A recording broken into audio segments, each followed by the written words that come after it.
2 দিন ধরে কিছু পেটে কিছু পড়েনি। ক্ষুধায় কলিজা পর্যন্ত জ্বলে যাচ্ছে, কিন্তু কিছু করার নাই। কেউ তো আর এমনি এমনি খেতে দিবে না। এটাই দুনিয়া। 12 বছরের একটি ছেলে কতক্ষণ না খেয়ে থাকতে পারে? দুনিয়া বড়ই নিষ্ঠুর। কতজনের কাছে গেছে কাজের বিনিময়ে খাবার চাইতে, কিন্তু সবাই তাকে দূর দূর করে তাড়িয়ে দিয়েছে। সবাই বলে কোনো কাজের লোক দরকার নেই। পানি খেয়ে আর কতক্ষণই পারা যায়। সন্ধ্যা হয়ে এসেছে, এখনো কোনো কাজ জোগাড় করতে পারিনি, তাই পেটে কিছু পড়েনি। একটু পানি খেয়ে রাস্তার ফুটপাতে গা এলিয়ে দিল ছেলেটি। ছেলেটির নাম আকাশ। ব্যাস, এইটুকুই তার পরিচয়। তবে ওর বাবা আছে, মা অনেক আগেই দূর আকাশে তারা হয়ে গেছে, কিন্তু আকাশকে ওর বাবা মেরে ঘর থেকে বের করে দিছে। কি দোষ ছিল তার? বিনা দোষে এত কিছু সহ্য করতে হচ্ছে। সে তো কিছু বড়, সব কিছু সৎ মা করেছে। খোলা আকাশের নিচে শুয়ে আকাশে তারার দিকে তাকিয়ে ভাবছে এসব কথা। এসব ভাবতে ভাবতে কখন যে চোখ দিয়ে পানি ভরে উঠেছে নিজেও জানে না। আকাশ খুব চিৎকার করে বলতে ইচ্ছে করছে, আম্মু কেন ছেড়ে চলে গেল আমায়? একটু এসে দেখে যাও। তোমার বাবু ভালো নেই। আজ 3 দিন ধরে না খাওয়া। খুব ক্ষুধা লেগেছে, কিন্তু কি খাবো? খেতে দেওয়ার যে লোক নেই, আদর করে খাইয়ে দেওয়ারও লোক নেই। কেন আমাকে একা করে রেখে গেলে? চোখের পানি চোখ থেকে গড়িয়ে রাস্তায় পড়ছে। এমন সময় একজন লোক আকাশের সামনে দিয়ে ছুটে গেল রক্তাক্ত অবস্থায়, আর তার পেছনে 2জন পুলিশ। আকাশ তাদের দেখে অনেক অবাক হয়। ওর মনে হয় কি হচ্ছে একটু দেখা দরকার, তাই সে ছোট্ট ছোট্ট পায়ে এগিয়ে যায় ওদের দিকে। কিছু দূর যেতেই আকাশ দেখতে পায় লোকটি মাটিতে পড়ে আছে, আর পুলিশ দুটো গান পয়েন্ট করে এগোচ্ছে। কত বছর পরে তোকে পেয়েছি। এবার আমার প্রমোশন কে আটকায়? পুলিশটির নাম হচ্ছে জাবির। অতঃপর সে মোবাইল বের করে কমিশনারকে ফোন দেয় আর বলে, স্যার, আমরা কবিরকে ধরে ফেলেছি, কিন্তু আমার সাথে যে ছিল তাকেও গুলি করে মেরে দেয়। তাই আমি তাকে ইনকাউন্টার করে দিয়েছি স্যার। ফোন কেটে দেয় জাবির। জাবিরের সাথে থাকা লোকটা জাবিরের দিকে করুণ চোখে তাকিয়ে থাকে। সে কিছু বলার আগেই স্কাও করে বুকের বাঁ পাশে গুলি করে দেয় জাবির। সরি, তুই আমার সম্পর্কে অনেক কিছু জেনে গেছিস, তাই এমনটা করতে হলো। মাফ করে দিস প্লিজ। তুই একটা সাইকো জাবির। এখানে কতদিন লুকিয়ে থাকবি? এতদিন তোর সব কিছু সামনে আসবে। আমি ভবিষ্যৎ সম্পর্কে ভাবি না, তাই কাজটা ফিনিশ তো করি আগে। আর তুইও আমাকে মাফ করে দিস। ভূত হয়ে যেন পিছে পড়িস না। আকাশ এইসব লুকিয়ে দেখছিল আড়াল থেকে। তার মনে হচ্ছে পুলিশ লোকটা খারাপ, তাই সে বেছে কিছু না ভেবে তার পাশে পড়ে থাকা পাথর হাতে নিয়ে গায়ের সব জোর দিয়ে মেরে দেয়। জাবির যখন গুলি করবে, ঠিক তখন একটা পাথর এসে জাবিরের মাথায় লাগে। এতটা জোরেই সে সামনের সবকিছু কালো হয়ে আসতে থাকে। হাত থেকে গানটা পড়ে মাথা ধরে বসে পড়ে। আকাশ আড়াল থেকে বেরিয়ে শুয়ে থাকা লোকটিকে বলে, তাড়াতাড়ি পালিয়ে যান আপনি। এটা শুনে লোকটা আকাশের দিকে তাকালো। সে দেখা একটা ছেলে, দেখতে সুন্দর, কিন্তু জামা কাপড় অনেক ময়লা।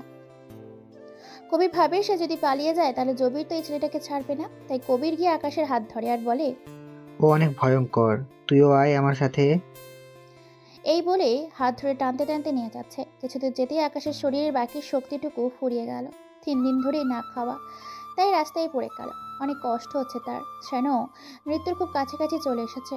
অনেক পানি পিপাসা পেয়েছে, তাই পানি পানি করতে লাগলো। কবির এটা দেখে একটু ভয় পেয়ে যায়, তাই আকাশকে কোলে নিয়ে পাশের একটা দোকানে নিয়ে যায়। একটা কেক আর পানি কিনে একটু একটু করে কেক আর পানি খাওয়াচ্ছে, আর আকাশকে দেখে বুঝতে পেরেছিল সে ক্ষুধার্ত। রাত 12টা। কবির আর আকাশ বসে আছে উদ্দেশ্য ঢাকা। আকাশ কবিরের ঘাড়ে মাথা রেখে ঘুমিয়ে আছে। আকাশও চায় না এখানে থাকতে, মুখোমুখি হতে চায় না তার বাবা মায়ের। কিছুক্ষণ আগে আকাশ একটু সুস্থ, তখন কি নাম তোর? আমাকে কেন বাঁচালি? আমার নাম আকাশ। আমার মনে হলো ওই পুলিশটা খারাপ, তাই। তোর বাড়ি কোথায়? বাবার নাম কি? আমি একা, আমার কেউ নেই। কবির আকাশের মুখে আলতো ছুঁয়ে বলে, ভালোই মিথ্যা কথা বলতে পারিস। আমি মিথ্যা বলিনি। মানুষের দুঃখ, মানুষের মুখ মিথ্যা বলে, কিন্তু চোখ নয়। তুই চাইলে আমি জিজ্ঞাসা করব না। তবে তুই চাইলে আমি তোকে আমার সাথে নিতে পারি। বল, যাবি আমার সাথে? কবির হচ্ছে একজন গ্যাংস্টার। পরিবার বলতে কেউ নেই, সবাই মারা গেছে। না, সবাইকে মেরে ফেলা হয়েছে, মেরেছে ডার্ক মাফিয়া। সকালে মিষ্টি সূর্যের আলো আকাশের চোখে পড়তেই ঘুম ভেঙে গেল। আকাশ দেখলো সে কবিরের হাঁটুর উপর শুয়ে আছে আর তার হাত আকাশের মাথার উপর। আকাশ যেন আজ অনেক শান্তি লাগছে। কিছুক্ষণ পর কবিরের ঘুম ভাঙলো। বাস স্টেশন থামার সাথে সাথে 5-6টা গাড়ি এসে থামলো স্টেশনে। আকাশের হাত ধরে নিচে নামলো। গাড়ি থেকে অনেকটা লোক নামলো। একজন ছুটে আসলো কবিরের কাছে আর বলল, স্যার, আপনি ঠিক আছেন তো? আমরা অনেক টেনশনে ছিলাম। আমি ঠিক আছি। আর এ আমাকে বাঁচিয়েছে। তাই আজ থেকে এ আমার ছেলে আকাশ, আকাশ চৌধুরী, আর তোমাদের ছোট সাহেব। 12 বছর পর Dubai. Chowdhury group and company রহমত মিয়া ছুটছে বসের কেবিনের দিকে। রহমতের আর বডিগার্ড নেই, সে এখন কোম্পানির ম্যানেজার। অনুমতি না নিয়েই দরজা খুলে রহমত বলল, অবশ্য তাকে এই পাওয়ার দেওয়া হয়েছে। স্যার, ড্রাগনের লোকেরা গাড়ি আটকে দিচ্ছে। মাল সময় মতো ডেলিভারি না হলে আমাদের কোম্পানি অনেক লস হবে। কবির চৌধুরী বসে একটা ফাইল দেখছিল। রহমতের দিকে তাকিয়ে চশমা খুলল আর বলল, খোঁজ নাও আকাশ কোথায়। রহমত আকাশের নাম্বারে ফোন দিচ্ছে কিন্তু ফোন সুইচ অফ। এটা দেখে রহমত বলে ওঠে, স্যার, আকাশ বাবুর ফোন তো অফ। রহমত বাবু বলে ডাকে আকাশকে। কবির চৌধুরী একটু হাসলো আর বলল, আরে রহমত, এত টেনশন নিও না, জাস্ট চিল। সুনসার রাস্তায় দুই পাশে মরুভূমির বালি চিকচিক করছে। দুইটা গাড়ি ভর্তি মাল। বস, আমরা পৌঁছে গেছি। তোমরা কয়জনের মতো আছো? বস, আমরা 10 জনের মতো আছি। সাবধানে মাল গোডাউনে রাখবি। এসব বলছে এমন সময় হঠাৎ করে একটা গলি এসে চেলার পাশে বসা লোকটার মাথায় লাগে। চেলা বলতে ভালো লাগে না, ওর নাম রহিম। এটা রহিমের হাত থেকে ফোনটা পড়ে যায়।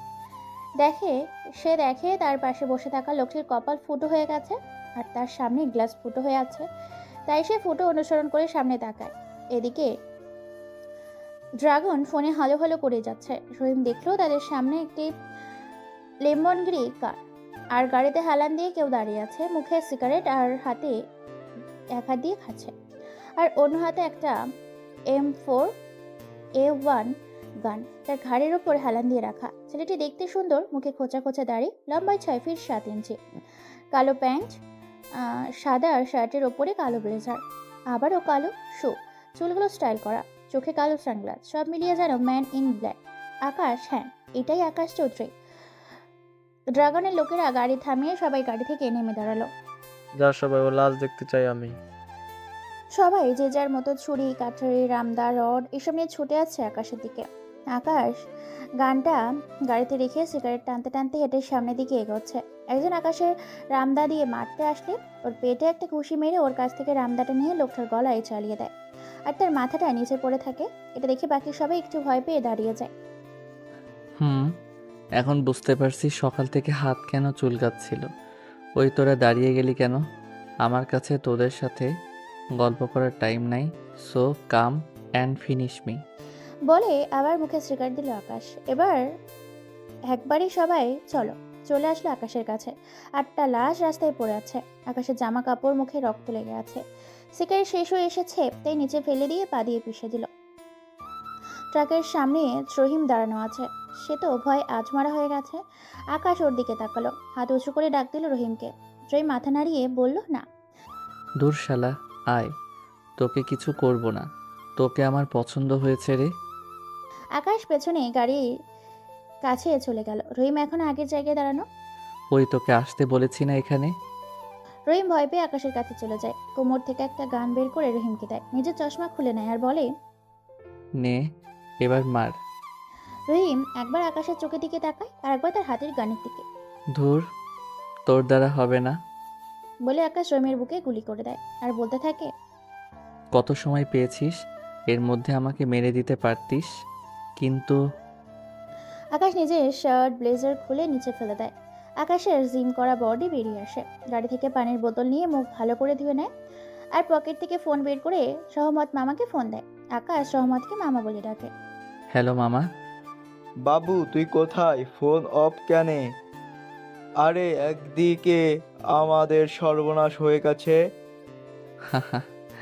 মামা, তুমি কি করে ভাবলে এই আকাশ চৌধুরী বেঁচে থাকতে আমাদের সর্বনাশ হবে? নতুন রাস্তায় লোক পাঠিয়ে ট্রাক নিয়ে যাও। রাখলাম, বাই। তো রহমত বলেছিলাম টেনশন নিও না।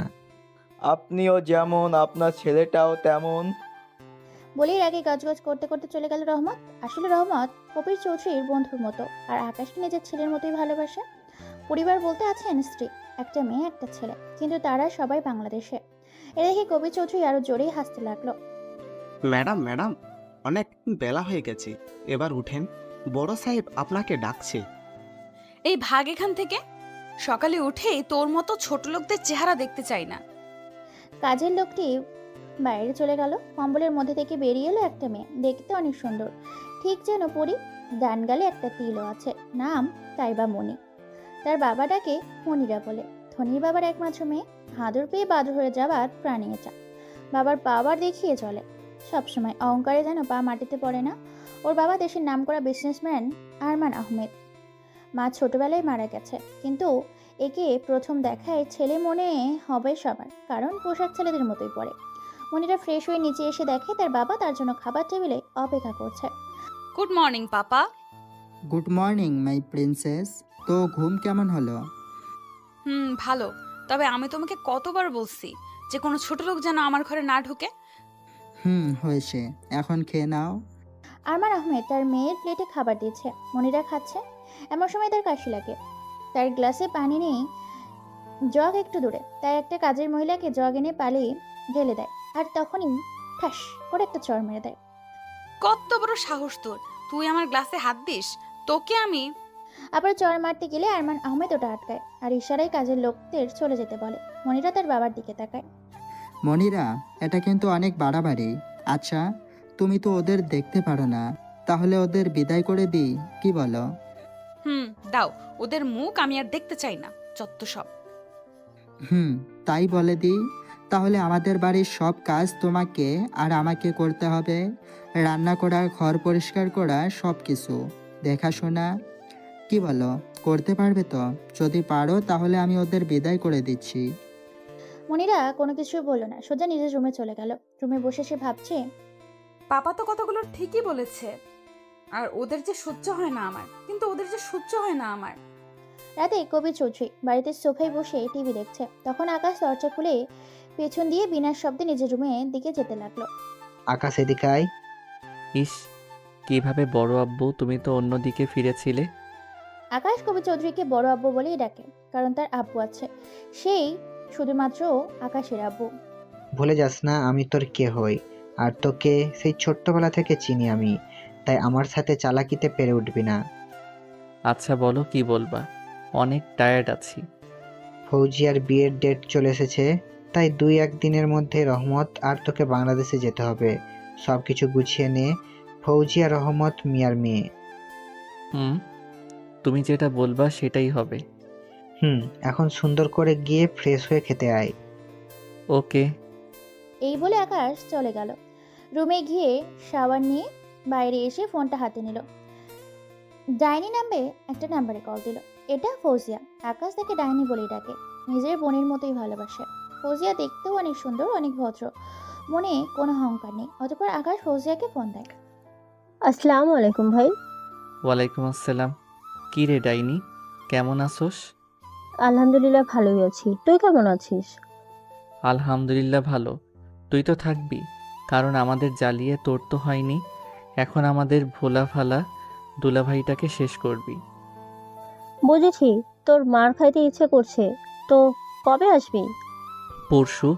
বল কি কি লাগবে আমার একমাত্র বোনটার। আমার কিছু চাই না, তুই আসলেই হবে। মামি, রিমন, ওরা কোথায়?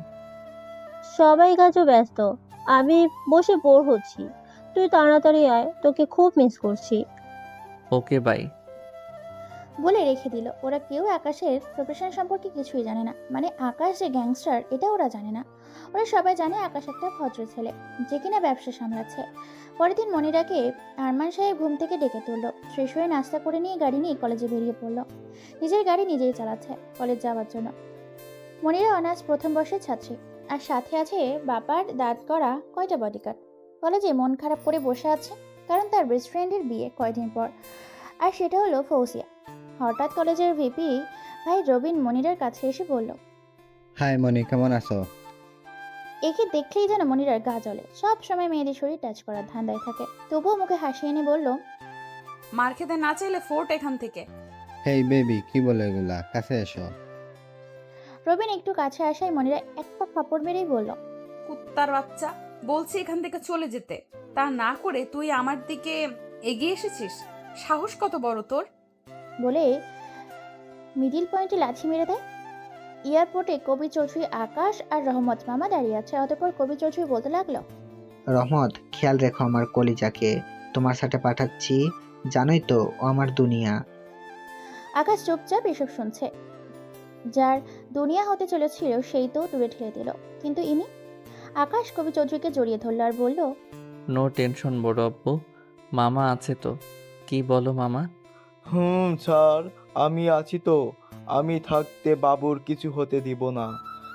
আর নিজের খেয়াল রেখো, আর সময় মতো চলে আসবা, কেমন? আর গিয়ে ভদ্র ছেলে হয়ে থাকবি, ভুলে যাবি না, ওটা কিন্তু তোরও বাড়ি। অতঃপর তারা বিদায় নিয়ে ট্রেনে উঠে পড়ল বাংলাদেশের উদ্দেশ্যে। বাংলাদেশে আসার পর এয়ারপোর্টে আকাশের কাছে 3টা লাগেজ, তার মধ্যে একটা। এইটা দেখে রহমত বলে উঠল, বাবু, এত বেগে কি কি রাখছোস? আমি তো কিছুই বুঝতেছি না। তোমাকে কেন বলবো আমি ব্যাগে কি রাখছি? মনে আছে তো, তুই এখন ভদ্র ছেলে, সো কোনো প্রকার বেশি কিছু করবি না। কথা বলতে বলতে বের হচ্ছে এমন সময় একটা ছেলে ছুটে আসলো আকাশের দিকে। এসে রহমত মেয়েকে সালাম দিল। আসসালামু আলাইকুম, কেমন আছো আব্বু? ওয়ালাইকুম আসসালাম, আলহামদুলিল্লাহ ভালো। তুই আর বাকি সবাই কেমন আছে? আমরা তো সবাই অনেক ভালো আছি। তো চল যাওয়া যাক, আর দেরি না করে। কেউ একজন তো আমাকে ভুলেই গেছে যে আমিও এখানে আছি। আকাশ একটু জোরেই বলল কথাটি। শ্রীমন আকাশের দিকে তাকিয়ে বলল, আপনি কে? আপনাকে তো ঠিক চিনলাম না। মামা আমি গেলাম, আমি আর যাব না। আকাশ মন খারাপের অ্যাক্টিং করে। আর এটা দেখে শ্রীমন বলে ওঠে, আরে আরে, তুই চলে গেলে আমার মাথায় একটাও চুল রাখবে না ওই ডাইনি। আরে কি বলে না বলে, হ্যাঁ যেও না সাথে ও। হারামি, তুই শুধরাবি না, তাই না? আকাশ রিমনকে জড়িয়ে ধরে। আকাশ আর রিমন ছোটবেলা থেকে অনেক ভালো বন্ধু। রাত 11টা।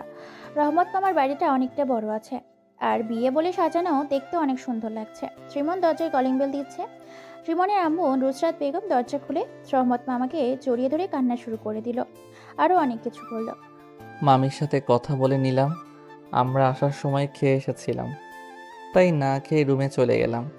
হ্যাঁ, এই বাড়িতে আমার জন্য আলাদা রুম আছে। ফ্রেশ হয়ে ঘুম।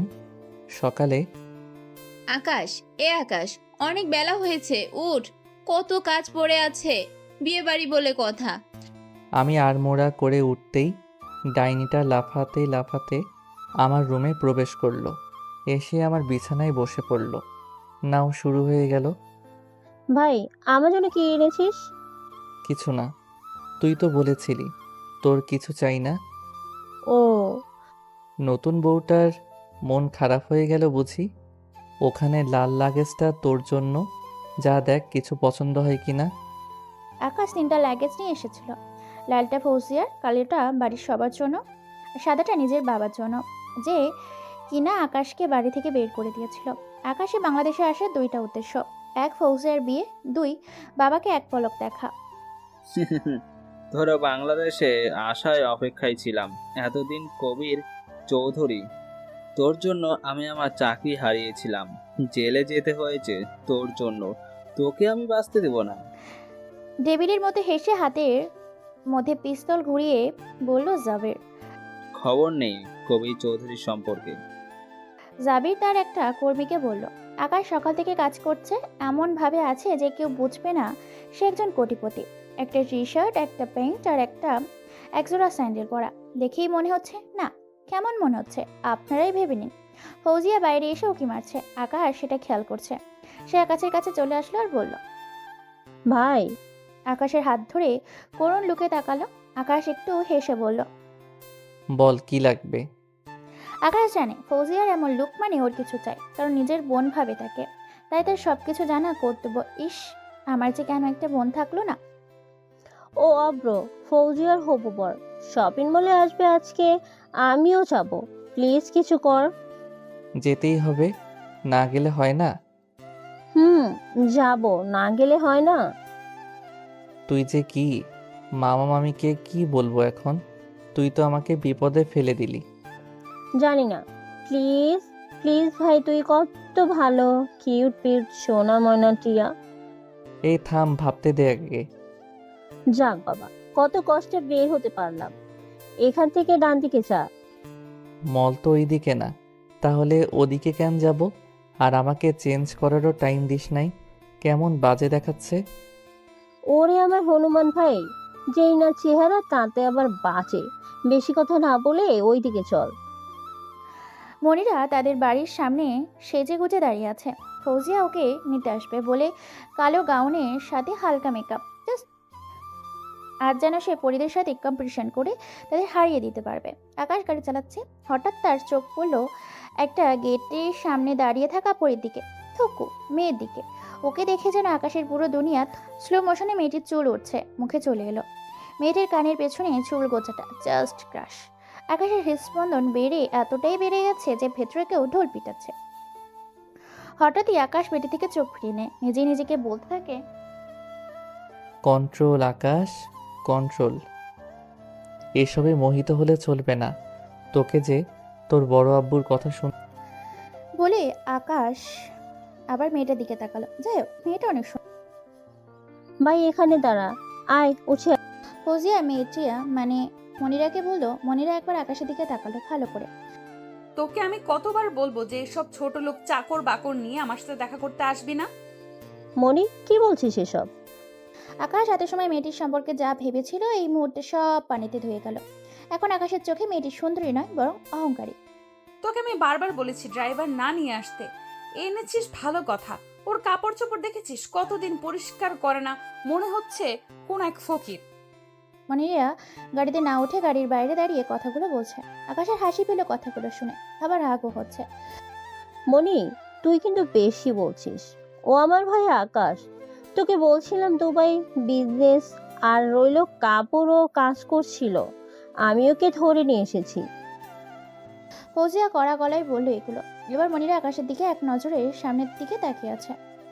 সরি, আসলে আমি বুঝতে পারিনি, ভুল হয়ে গেছে। আকাশ কিছুই বলছে না, এক স্টাইলে সামনের দিকে তাকিয়ে আছে, চোখ দুটো রাগে লাল হয়ে গেছে।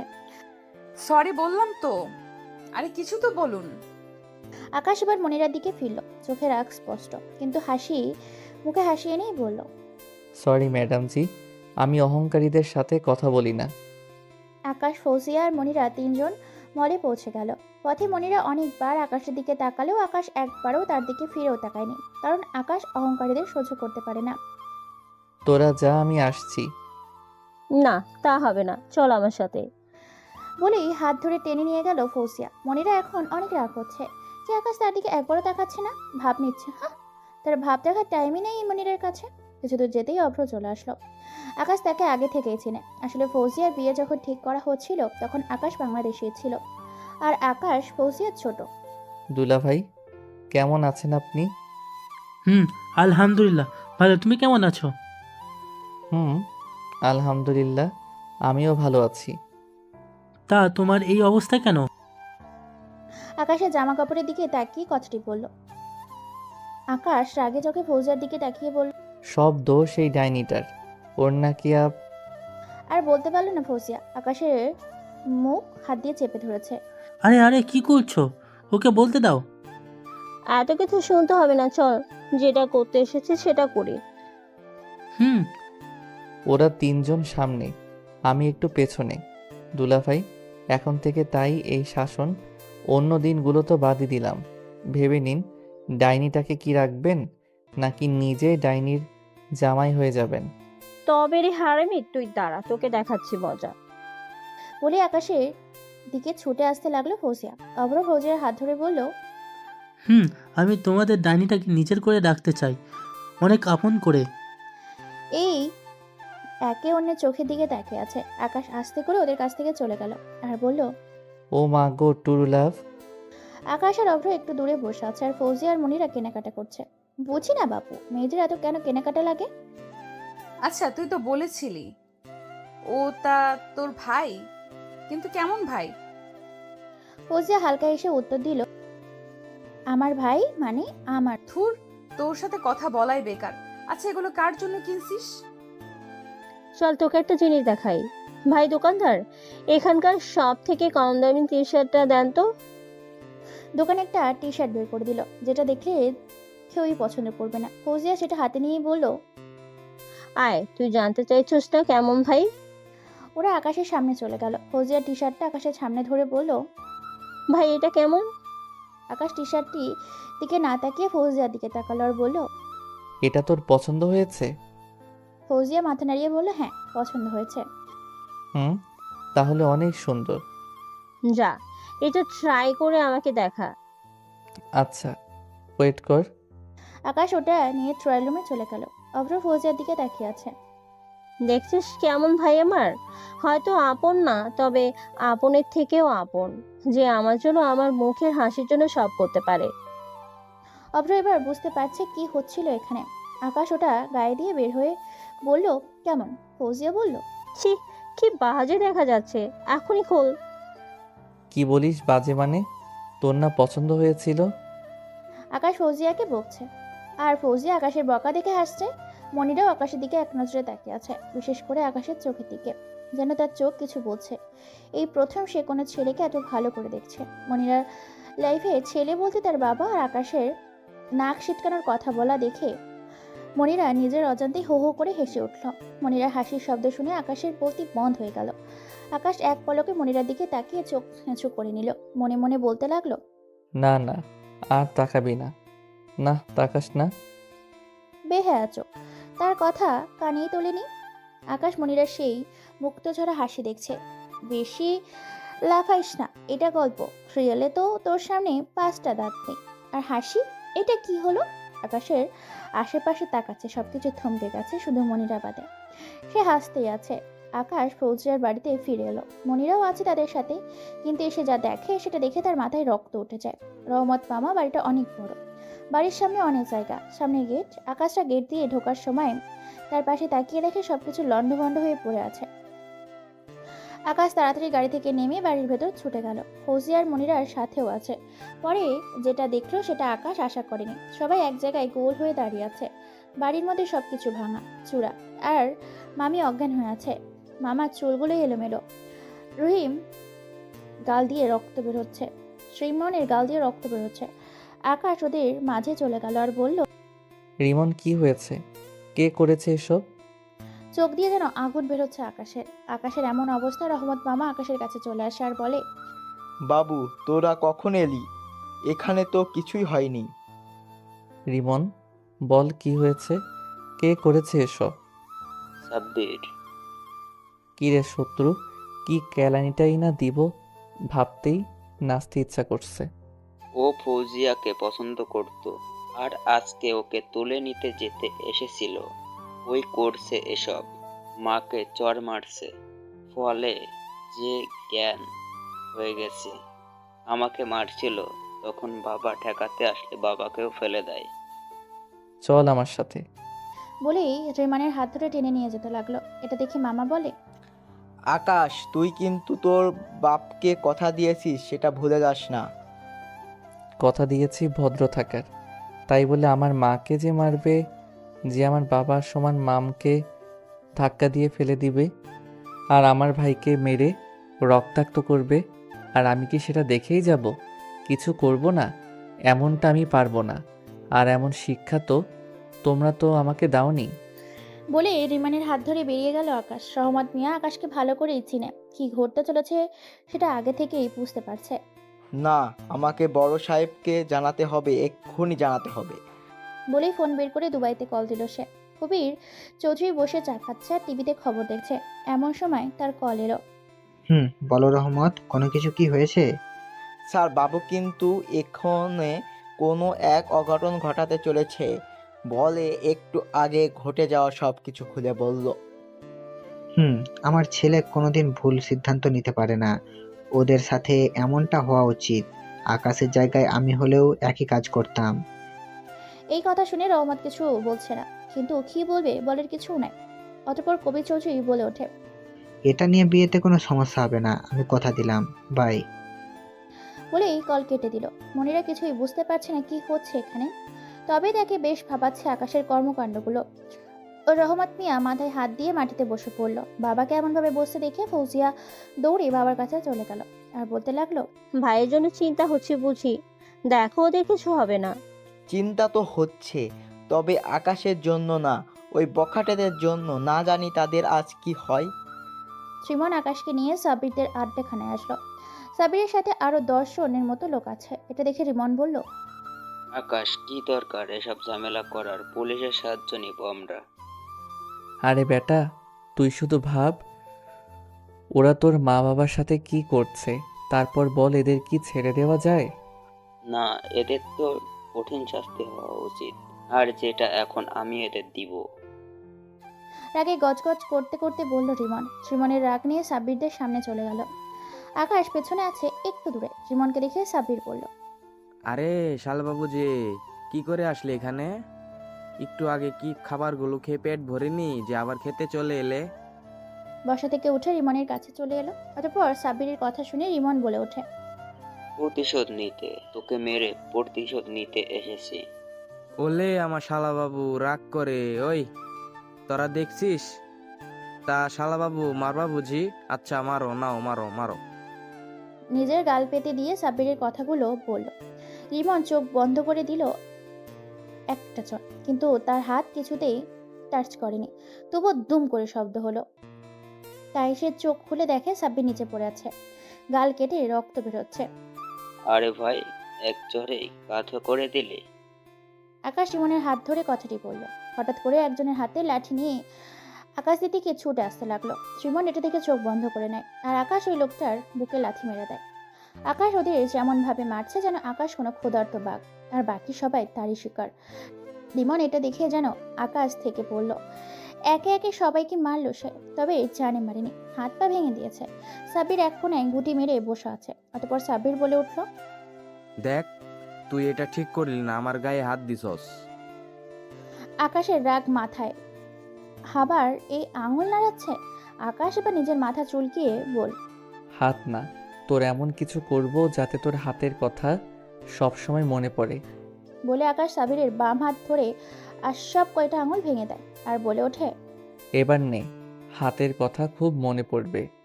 সাবির যন্ত্রণায় ছটফট করছে।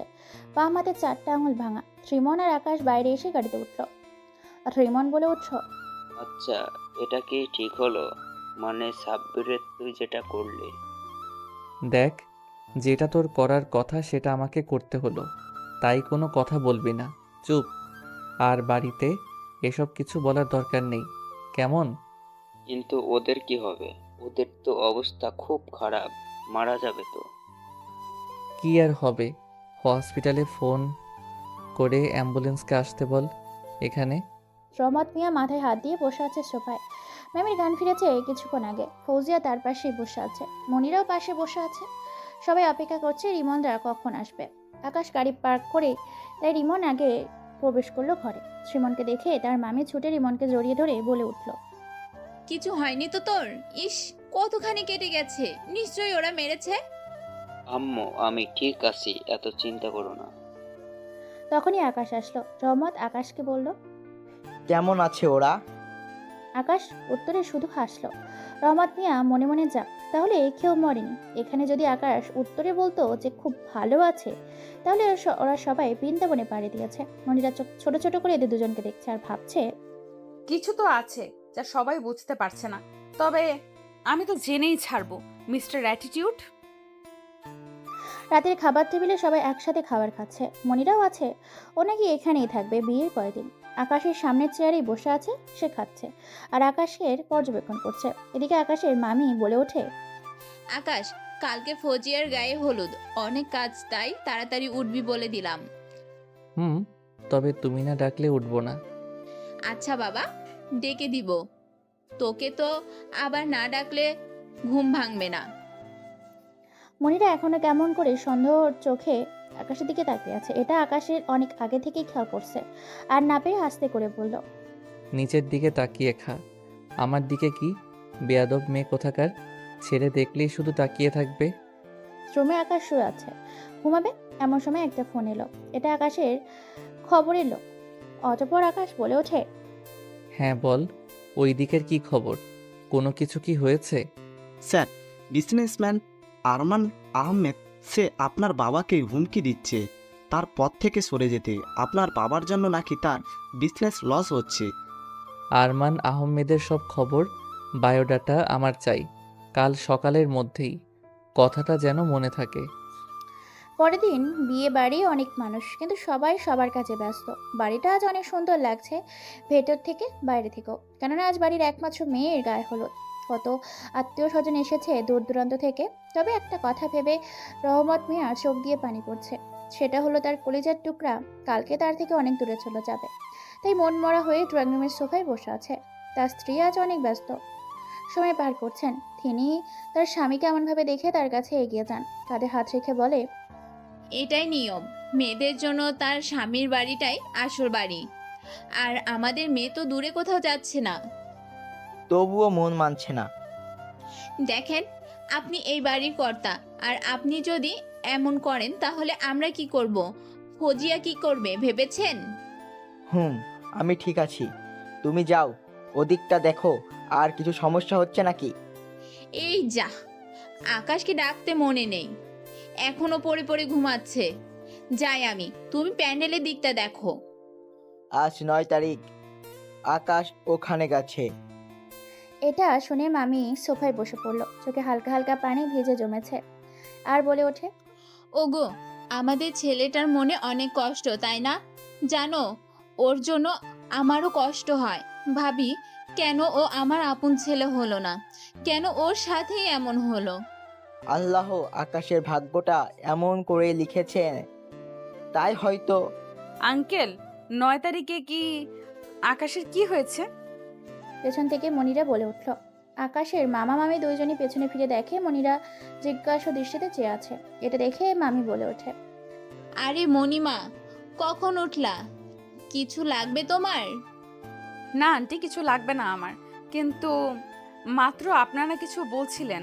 9 তারিখ, আকাশ, কি বলছিলেন এসব? না মা, এসব কিছু না। তুমি কিছু খেয়ে নাও, অনেক বেলা হয়েছে। তুমি ওকে কিছু খেতে দাও।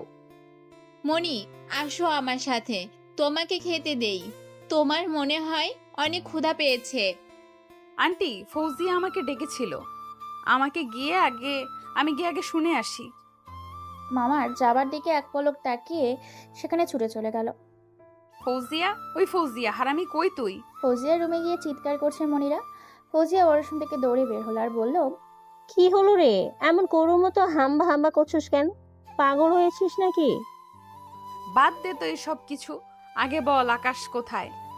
কি আমার ভাই? কেন খোঁজ করছিস? কেন, সামথিং নাকি? হ্যাঁ, হারামি, মার খাবি নাকি বলবি? কোথায় আবার? দেখ কোথায় কোথায় কাজ করছে, হয়তো ওর কি শরীরে আরাম আছে? না, ও নাকি বাড়িতে নাই। আঙ্কেল আন্টিকে বলল আজ 9 তারিখ, ও নাকি কোথায় গেছে। 9 তারিখের কথা শুনে ফৌজিয়ার মুখের হাসিটা চলে গেল। সে বিছানায় বসে পড়ল। সবাই এত ব্যস্ত যে আজকে ডেটটা কারোর মনে নেই। কি হলো তোর? বল, কোথায় গেছে ও? আর আজকে কি এভাবে চুপ করে থাকিস না, বল আমাকে। আজকে এই দিনে ওর মা ওকে একা করে চলে গিয়েছিল না ফেরার দেশে। মনিরাও তো কেন জানি এটা শুনে একটু দুঃখ লাগলো। ফৌজিয়া আবার বলে ওঠে, জানিস, শুনেছিলাম ওর নাকি একটা সুখী পরিবার ছিল, কিন্তু ওর ভাগ্যটাই খারাপ। ওর মায়ের ক্যান্সার ধরা পড়ে, তাতে তার মা মারা যায়। অনেক চিকিৎসা করেও বাঁচাতে পারেনি। তখন আকাশের বয়স 10 বছর। পরে ওর বাবা নাকি আরেকটা বিয়ে করে। থেমে গেল ফৌজিয়া। তার চোখের পানি ভিড় পড়েছে। এটা দেখে মনিরা আবার বলে ওঠে, কি হলো, থামলি কেন? বল না, তারপর কি হয়েছে ওর সাথে? বলছিল ওর ভাগ্য অনেক খারাপ, ওর বাবা আরেকটা বিয়ে করে। কয়েকদিন ভালো থাকলে পরে শুরু হয় সৎ মায়ের অত্যাচার। ঠিকমতো খেতে দিত না, ঘরের সব কাজ করাতো, আর দিন শেষে মিথ্যা বলে ওর বাবার কাছ থেকে মার খাওয়াতো। 2 বছর এই অসহ্য যন্ত্রণা সহ্য করেছে আকাশ। হঠাৎ একদিন আকাশ দেখে তার সৎমা তার ভাইকে অনেক টাকা দিচ্ছে, আর আকাশের সৎমা আকাশ দেখে ফেলে। রাতে ওর বাবা বাড়িতে আসলে আকাশের সম্পর্কে অনেক বাজে কথা বানিয়ে বানিয়ে বলে। আরে বলে আকাশ নাকি তার মায়ের গায়ে হাত তুলেছে, অনেকগুলো দাগ দেখায় যেগুলো সে নিজেই করেছিল। এসব দেখে আকাশের বাবা আকাশকে প্রচুর মার মারে, মেরে বাড়ি থেকে তাড়িয়ে দেয়। ফৌজিয়া মনিরার দিকে তাকিয়ে মনিরার চোখেও পানি। ফৌজিয়া নিজের চোখের পানি মুছে বলল, বাহ, তো চোখে পানি, এটা তো অবিশ্বাস্য। আমার তো বিশ্বাসই হচ্ছে না, আমি কি চোখে ভুল দেখছি? একটা মানুষ এত পাষাণ হয় কি করে? সে তো মেয়ে, মায়ের জাত।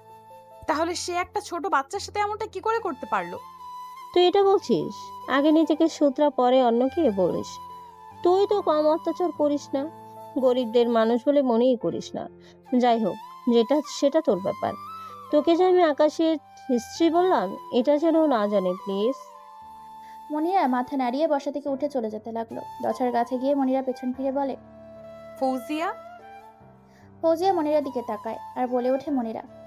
আমি অনেক খারাপ, তাই না রে? মনিরার চোখে স্পষ্ট পানি দেখা যাচ্ছে। ফৌজিয়া মুচকি এসে বলল, এটা তুই নিজেকেই জিজ্ঞাসা কর।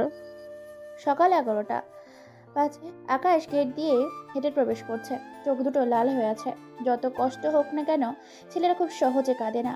তবে সেটা যদি মায়ের ব্যবহার হয়, তাহলে চোখ বাঁধ বানে না। ঠিক এমনটাই হয়েছে আকাশের।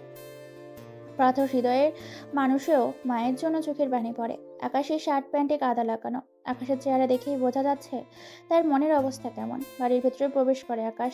তার মামি আকাশের চেহারা দেখে ভয় পেয়ে যায়। তার মামি সোফায় বসে আছে। আকাশ ফ্লোরে বসে মামির কোলে মাথা রেখে বিনা শব্দে চোখের পানি ফেলছে। ফৌজিয়া মনিরা পাশেই দাঁড়িয়ে আছে। তবে মনিরার কেমন যেন লাগছে আকাশের চোখের পানি দেখে। যখন থেকে আকাশের সম্পর্কে সবকিছু জেনেছে, তখন থেকেই সে আকাশের কথা ভেবে যাচ্ছে। তবে এখন আকাশের চোখের পানি দেখে যেন তারও কষ্ট হচ্ছে।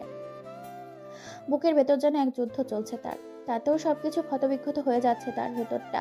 কিন্তু কেন হচ্ছে এমন তোর? আকাশের মামি আকাশের মাথায় পরম যত্নে হাত বুলিয়ে দিচ্ছে আর বলছে, আকাশ, নিজেকে সামলা। তুই না আমার ভালো ছেলে, আর ভালো ছেলেরা কাঁদে না। জানো মামি, উনি আজকে আম্মুর কাছে এসেছিল।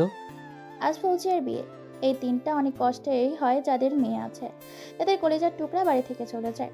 সব থেকে কষ্ট পায় বাবারা, কারণ প্রতিটা মেয়ে তার বাবার পৃথিবী, বাবার রাজকন্যা। আকাশ নিজেকে সামলে নিয়ে সবাইকে সাহায্য করছে, আর তার মামি আকাশের চোখে চোখে রাখছে সবসময়। কালকে যখন আকাশ বাড়িতে এসে ওই কথাটা বলেছিল, তখন চারিদিক নিস্তব্ধ হয়ে গেছিল। মনিরা সবার মুখের দিকে তাকিয়ে দেখছে। সে বুঝতে পারছে না সবাই ওই কথাটা শুনে চুপ হয়ে গেল কেন। তখন রহমত মিয়া এগিয়ে এসে বলল, তুই কি সত্যি বলছিস ওটা রায়হান খানই ছিল? আকাশ ছলছল চোখে রহমত মিয়ার দিকে তাকালো। কিছুই বলল না। রহমত মিয়া আকাশের পাশে বসে পড়ল আর আকাশের গালে হাত রেখে বলে ওঠে, সে আসতেই পারে, কারণ তোর মা ওনার প্রথম স্ত্রী, আর ওনার ওখানে যাওয়া স্বাভাবিক। আকাশের মাথায় এতটাই চিন্তা, এতটা বছর পর কি করে কেন এলেন উনি আকাশের আম্মুর কাছে। কিছুক্ষণ পর তার মামি আকাশকে তার রুমে নিয়ে যায়। মনিরা এবার বুঝতে পারছে কেন সবাই চুপ হয়ে গেছিল। তবে তার মন আকাশের সম্পর্কে জানতে চাচ্ছে। কৌতূহল জাগছে। আকাশের রুমে গিয়ে বিছানায় বসে পড়ে। এটা দেখে তার মামি বলে, যা, গোসল করে আয়, আমি তোর জন্য খাবার আনছি। আকাশ লক্ষ্মীর ছেলের মতো গোসল করে বের হয়ে দেখে তার মামি খাবার নিয়ে বসে আছে।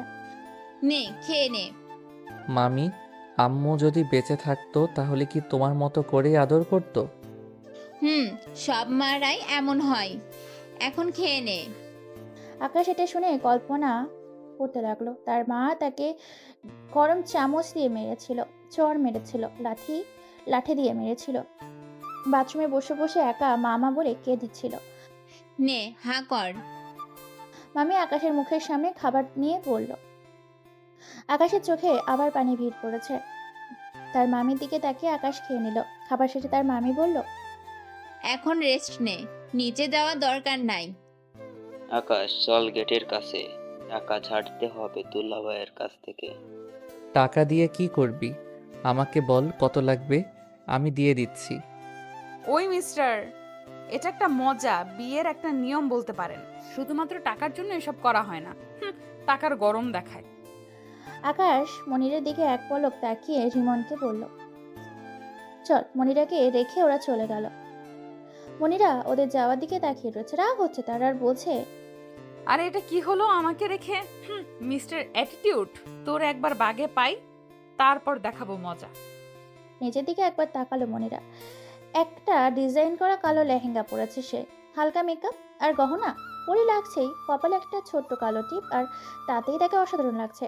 যে কোনো ছেলে তার দিকে তাকিয়ে কি লেখাবে। মনিরা আশেপাশে তাকিয়ে দেখলো অনেকেই তার দিকে তাকিয়ে আছে। এটা দেখে মনিরা নিজে নিজেই বলে উঠলো, তাহলে ওই হারামিটা কেন তাকালো না? এই না না, এসব আমি কি ভাবছি? ও তাকাক আর না তাকাক, তাতে আমার কি? ওই মিস ইগো, বাবা শেষ হলে এবার আসুন, নাকি আপনাকে আনতে রকেট পাঠাবো? আকাশ একটু দূর থেকে বলল মনিরা। এটা শুনে মনির একটু অবাক হয় আর বলে ওঠে, ওই ইগো মানে কি? হ্যাঁ, এটা কেমন ভাষা? কথাগুলো বলে এক দৌড়ে আকাশের কাছে এসেছে। আকাশ কিছু না বলে হাঁটতে লাগলো। এটা দেখে মনিরার শরীরে রাগ জ্বলে যাচ্ছে। গেটে বরকে অনেকবার প্রশ্ন করা হচ্ছে। বেচারা অভ্র বাসের ওপর বাস খাচ্ছে। অবশ্যই বিয়েটা হয়ে গেল, অভ্র তার পরিবারের সবার সাথে পরিচয় করিয়ে দিচ্ছে, কিন্তু হঠাৎ এমন কিছু হলো যা আকাশ আশা করেনি। অভ্র একজনের পরিচয় করিয়ে দিচ্ছে। ইনি হলো আমার ফুপি জাহানারা বেগম, আর ইনি আমার ফুপা রায়হান খান। আমরা যাদের এড়িয়ে চলতে চাই, তাদের সামনেই পড়তে চায় না, তাদের সাথে বারবার দেখা হয়ে যায়। উপস্থিত সবাই খুশি হলেও আকাশের মুখে হাসিটা ধরে রাখতে পারছে না, কারণ অভ্র যাদের সাথে পরিচয় করে দিচ্ছে তারা হলো আকাশের বাবা ও সৎমা। আকাশ তাদের দেখেই বুকের ভেতর কেমন জানি করে উঠল। চোখের সামনে ভাসতে লাগলো সেই অত্যাচার দিনগুলো, যেখানে ওরা আকাশের সাথে করেছিল। আকাশ আর সহ্য করতে পারলো না, সে তাড়াতাড়ি সেখান থেকে চলে যেতে লাগলো। আকাশ তাড়াহুড়ো করে যাওয়ার সময় মনিরার গায়ে হালকা টাচ লাগে, তাই সে আকাশের দিকে তাকিয়ে দেখে সে মুখে হাত দিয়ে তাড়াতাড়ি কোথায় যেন যাচ্ছে। তাই মনিরাও আকাশের পিছে যেতে লাগে, কিন্তু আকাশের ভাগ্য খারাপ, শেষ রক্ষা আকাশের হলো না। দরজার কাছে যেতেই আকাশ দেখে কবির চৌধুরী বডিগার্ডদের বাইরে দাঁড় করিয়ে ভেতরে আসছে। তাকে দেখে আকাশ পেছন ফিরে তাড়াতাড়ি চোখ মুছে নেয়। মোছা শেষে মাথা উঁচু করে দেখে মনিরা তার দিকে তাকিয়ে আছে। সে আকাশের চোখ মুছতে দেখে ফেলেছে। আকাশ তেমন গুরুত্ব দিল না, দৌড়ে কবি চৌধুরীকে জড়িয়ে ধরলো। এদিকে মনিরা ভাবছে, এখন কেন আকাশের চোখে পানি এলো? কি এমন হয়েছে? কুছ তো গাড়বার। হ্যাঁ মাই বয়, কেমন আছো? অনেকদিন পর দেখা হলো। আলহামদুলিল্লাহ, বড় আব্বু অনেক ভালো আছি। তোকে কতবার বলবো আমাকে মিথ্যা বলবি না? এখন বল কি হয়েছে? আকাশের চোখের দিকে তাকিয়ে আকাশ কিছু সময় চুপ থেকে বলল, মিস্টার রায়হান খান ও তার স্ত্রী এখানে। তো কি হয়েছে? তুই এখন আমার ছেলে আকাশ চৌধুরী, ওদের কিছু না। দরজার কাছে কবি চৌধুরীকে দেখে রহমত মিয়া, শিমন, মামি সবাই চলে এলো। অতঃপর রহমত মিয়া বলে উঠল, স্যার, আপনি আসতে সমস্যা হয়নি তো কোনো? আরে রহমত, এটা আমার নিজেরও বাড়ি, তো টেনশন নিও না, আর আমার কোনো সমস্যা হয়নি। কবি চৌধুরী রহমত মিয়াকে আটকে দিয়ে বলল, আরে আরে, কি করছো? এটা আমারও বাড়ি, এমনভাবে ইন্ট্রোডাকশন দেওয়ার কোনো দরকার নেই। সো আমি হলাম কাবির চৌধুরী, রহমতের ভাইয়ের মতোই, বলতে পারেন বন্ধু, কিন্তু আমাকে বন্ধু মানে না, সবসময় সিরিয়াস মুডে থাকে, এটা করতে হবে ওটা করতে হবে। উপস্থিত সবাই হেসে উঠল। রায়হান খান ও তার স্ত্রী তার অভ্রের সাথে কথা বলছে। আমি একটা ছোট্ট বিজনেসম্যান, আর এই হলো আমার একমাত্র ছেলে আকাশ চৌধুরী। কবির আকাশের কাঁধে হাত রেখে আকাশে নিচের দিকে তাকিয়ে আছে। রায়হান খান আকাশের নাম শুনে চারপাশে তাকাতে লাগলো। সে দেখতে পেল তার একমাত্র ছেলে তার সামনে দাঁড়িয়ে আছে। হ্যাঁ, আকাশ তার একমাত্র ছেলে, পরে ওদের আর কোনো সন্তান হয়নি। রায়হান খানের হাত থেকে জুসের গ্লাসটি নিচে পড়ে গেল। এই শব্দে শব্দে রায়হান খানের দিকে তাকালো। রায়হান খান আকাশের সামনে এসে দাঁড়ালো। তার চিন্তা অসুবিধা হচ্ছে না, কারণ আকাশ ছোটকালে যেমনটা ছিল ঠিক তেমনটাই আছে, শুধু শরীরটা বড় হয়েছে। রায়হান খানের চোখে পানি, আর বলছে, আকাশ বাবা, তুমি কোথায় ছিলে? কত জায়গায় না তোকে খোঁজ করেছি, কোথাও পাইনি। তুই তো দেখছি অনেক বড় হয়ে গেছিস। বাবা, আমাকে মাফ করে দে, ফিরে আই আমার কাছে। আকাশের দুই গাল ধরে আকাশ রহমান খানের হাত দুটো সরিয়ে এক বুক কষ্ট নিয়ে বলল, কে আপনি? আমার বাবা তো ইনি কবির চৌধুরী, আমি আপনাকে চিনি না। আমি আসছি। আমার ছেলে আমাকে চিনতে পারলো না? ভালোই করেছে, এমনটাই হওয়া উচিত আমার সাথে। চোখে পানি নিয়ে সিঁড়ির দিকে তাকালো।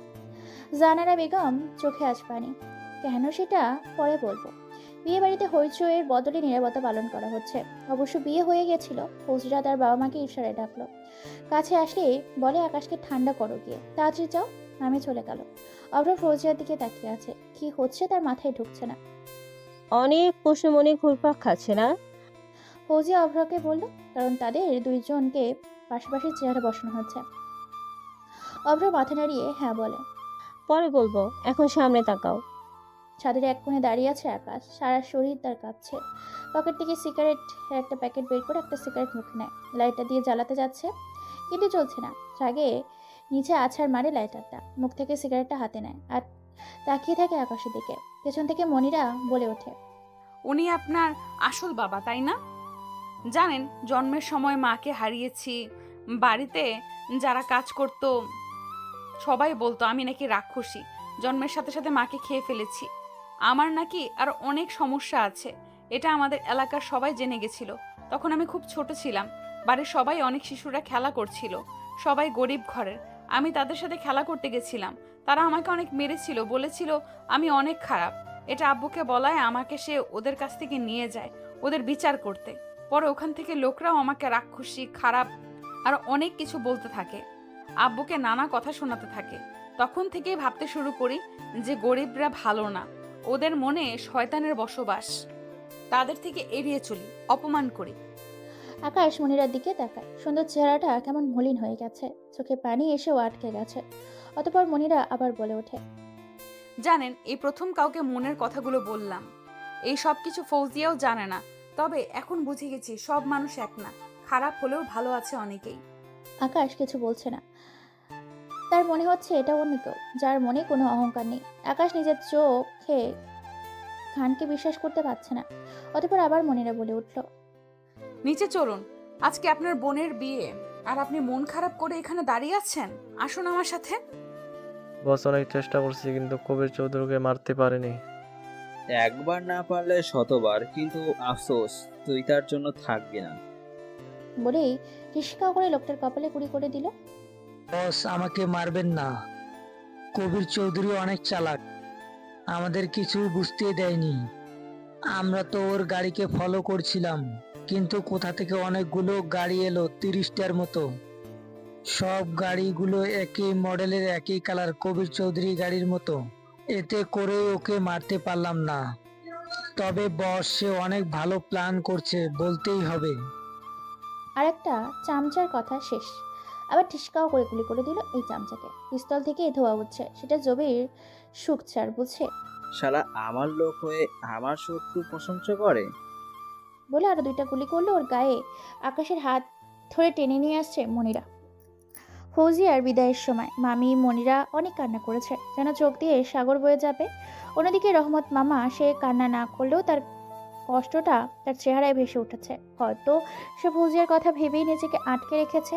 আর রিমন কিন্তু পাওয়াই যাচ্ছে না। আকাশ নিজেকে শক্ত রেখে চারিদিকে সামলাচ্ছে। যদি সবাই ভেঙে পড়ে তাহলে তো মেয়ে বিদায় হবে না। আকাশেরও আজ কষ্ট হচ্ছে, তবে সেগুলো বুকের গহীনে লুকিয়ে রেখেছে, কারণ আকাশ তো ফৌজিয়াকে নিজের বোন মানে। অবশেষে বিদায় হয়ে গেল। রহমত মিয়া শুধু ড্রয়িং রুমের সোফায় বসে আছে। তার স্ত্রী তার কাঁধেই হাত রেখে নিঃশব্দে চোখের পানি ফেলছে। কবির চৌধুরী মাথা নিচু করে বসে আছে। মনিরা আকাশের পাশেই দাঁড়িয়ে আছে। তবে রায়হান চৌধুরী অনেকবার আকাশের সাথে কথা বলার চেষ্টা করেছিল, কিন্তু যখনই সে আকাশের কাছে আসে তখনই আকাশ অন্য জায়গায় গিয়ে দাঁড়ায়। রায়হান চৌধুরী হতাশ হয়ে আকাশের দিকে করুণ চোখে তাকিয়েছিল, হয়তো কিছু বলতে চাচ্ছিল। রিমন কোথায়? ওকে দেখছি না যে। মামা ও ছাদে আছে, ওকে এখন না ডিস্টার্ব করাটাই ভালো।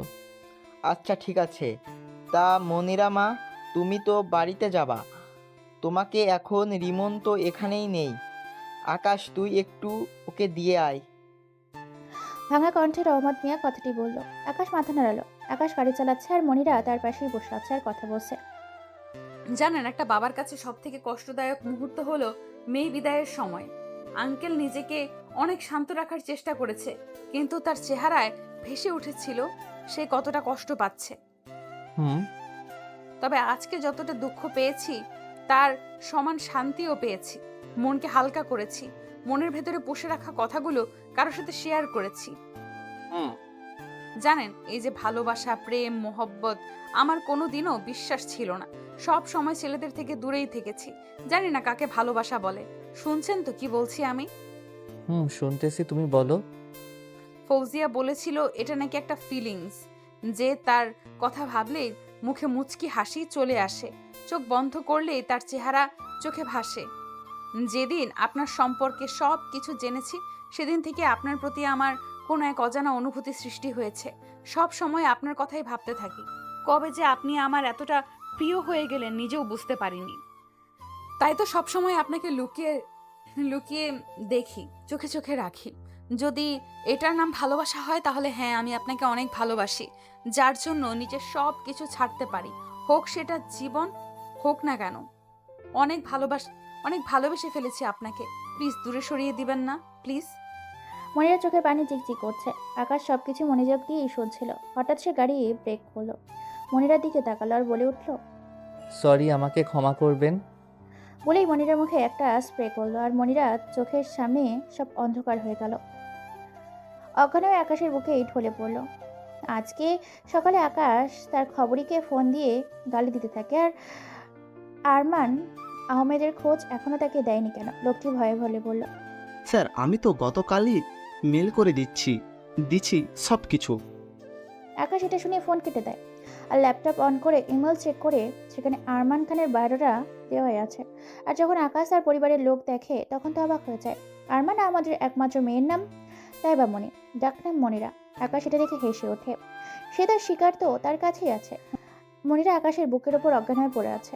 আকাশ এক নজরেই তার দিকে তাকিয়ে আছে। মনিরার চুলগুলো তার মুখের সামনে চলে এসেছে।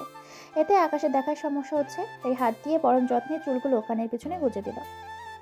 আমারও ইচ্ছা হয় তোমাকে ভালোবাসতে, নিজের করে নিতে, কিন্তু আমার জীবন তো কোনো দাম নেই। একজনের দয়ায় বেঁচে আছি। তাকে কথা দিয়েছিলাম, তার কথা সবসময় শুনবো, তার কথা মতো নিজের লাইফ সাজাবো। এই জন্য তুমি এত কাছে থেকেও অনেক দূরে। আমাকে ক্ষমা করে দিও, আমি তোমার যোগ্য না। এই হাত পারে শুধু মানুষ খুন করতে, আদর করতে পারে না। পাপা, তোমার ছেলে চলে এসেছে। জয় জাবিরের একমাত্র ছেলে, দেখতে একেবারে পালোয়ানের মতো, তবে স্টাইলিশ আছে। জাবির জয়ের দিকে তাকাচ্ছে না। জয় গিয়ে জাবিরের সামনে চলে গেল আর সামনেই বসে বলে ওঠে, পাপা, কথা বলো। দেখো, তোমার ছেলে কত বছর পর জেল থেকে এসেছে, আর তুমি। জবিরের পাশে থাকা একটা লোককে ডাক দিল জয়। লোকটা জয়ের কাছে আসলো। জয় তার ঘাড়ে হাত রেখে আর বলে, পাপার কি হয়েছে? কথা বলছো না কেন? বলে ওই লোকটাকে মারতে লাগলো। লোকটাকে মেরে আধমরা করে ফেলেছে জয়। হঠাৎ জাবির বলল, কবির চৌধুরী দেশে এসেছে, আমি ওর লাশ দেখতে চাই শুধু। জয় তার বাবার দিকে তাকালো আর বলল, তোমার কাজ হয়ে যাবে। Sorry dude. বাবা কিছু বলছিল না, তাই রাগ হচ্ছিল। উনি তো আমার বাবা, তাই ওনাকে কি করে মারি বলো? তাই রাগটা তোর উপরে ঝাড়লাম। নিচে পড়ে থাকা লোকটার গান মুখ দিয়ে গড় গড় করে রক্ত বেরোচ্ছে, ছটফট করছে। এই না না না, মরবি না। যা আসতে না আসতেই খুনের খাতাটা খুলে ফেললাম। চোখ পিট পিট করে খুলছে মারিয়া। মাথাটা একটু ভারী হয়ে আছে তার। বিছানার উপর শুয়ে আছে সে। সে আশেপাশে তাকাতেই কিন্তু তার কাছে সবই অপরিচিত। কোথায় আছে সে? আর এটাই বা কার রুম? মুহূর্তেই মারিয়ার ঘুম ভাবটা চলে যায় আর সে ধরফড়ে উঠে পড়ে। তাড়াতাড়ি উঠে দরজার কাছে গিয়ে দরজা খোলার চেষ্টা করে, কিন্তু মনে হচ্ছে বাইরে থেকে বন্ধ। কেউ আছেন? প্লিজ দরজাটা খুলুন। কেউ কি আমার কথা শুনতে পাচ্ছেন? অনেক ডাকাডাকি করলো মারিয়া, কিন্তু বাইরে থেকে কোনো আওয়াজ এলো না। তাই সে হতাশা হয়ে দরজায় পিঠ ঠেকিয়ে বসে পড়লো আর কালকের কথা ভাবতে লাগলো। গতকালের কথাই মনে পড়তেই মারিয়ার চোখ ভরে এলো। সে তো এই প্রথম কাউকে ভালোবেসেছিল, প্রথম কাউকে নিয়ে ভাবতে শুরু করেছিল, কিন্তু শুধু ছোট্ট একটা শব্দ সরি, এটাই তার স্বপ্ন ভেঙে তছনছ করে দিল। সে ভাবছে, ভালোবাসায় কষ্ট হয় এটা তো জানতাম, কিন্তু এতটা যে কষ্ট হবে তা জানা ছিল না। হঠাৎ মনিরার মনে হলো কেউ দরজা খোলার চেষ্টা করছে। তাই সে দরজা থেকে একটু দূরে সরে যায়, একটা ফুলদানি হাতে নিয়ে নেয়। যে আসবে তারে মেরেই পালিয়ে যাবে, এটাই তার ভাবনা। দরজা খুলে একটা ছেলে, বয়স 19 কি 20, ভেতরে এলো। তার সাথে সাথেই মারিয়া তার মাথায় ফুলদানি দিয়ে বাড়ি দিল আর বলল, শালা মেয়েদের কিডন্যাপ করা তোকে আজ। ছেলেটা তো কিছু বলারই সুযোগ পাচ্ছে না। মনিরা সমান তালে চর ঘুষি মেরে যাচ্ছে। ছেলেটা অনেক কষ্টে চিৎকার করে বলল, ভাই বাঁচাও আমারে।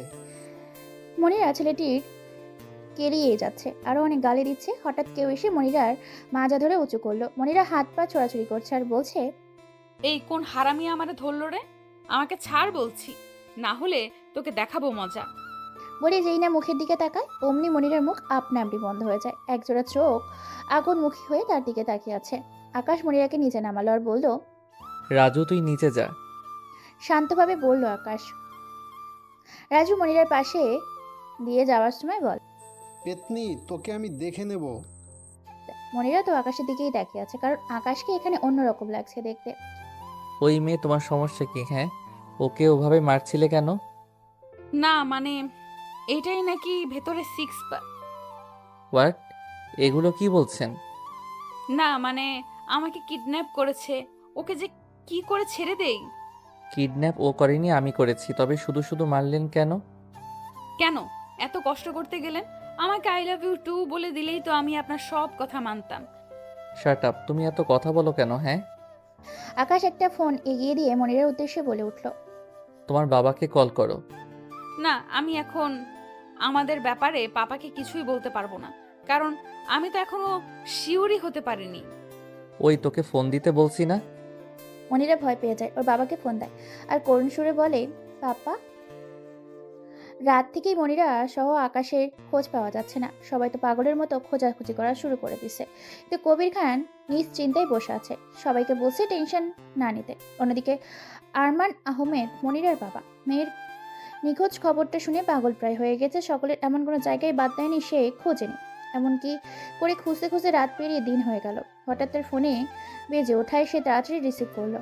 আর যখনই নিজের মেয়ের কণ্ঠটা শুনলো, তখন একটু হলেও যেন পানি এসেছে জানে। Hello papa. মণিমা, তুই ঠিক আছিস তো? তোর কণ্ঠ এমন লাগছে কেন? খপ করে আকাশ মনিরা থেকে ফোনটা কেড়ে নেয় আর বলে ওঠে, তো কেমন আছেন মিস্টার আরমান আহমেদ? এমন কথা শুনে আরমান আহমদ একটু ভয় পেয়ে যায়। মনে এই ভয় নিয়েই বলে ওঠে, কে আপনি? আর আমার মেয়ে কোথায়? আপনার মেয়ে ঠিকই আছে, কিন্তু কত সময় আছে সেটা আপনিই বলবেন। কে আপনি? আর কি চাই আপনার? আমার মেয়ের যদি কিছু হয় তাহলে কিন্তু। হা হা হা, সেটা না হয় তখন শুনবো। তো এখন কাজে ফেরা যাক। কি চাই আমার?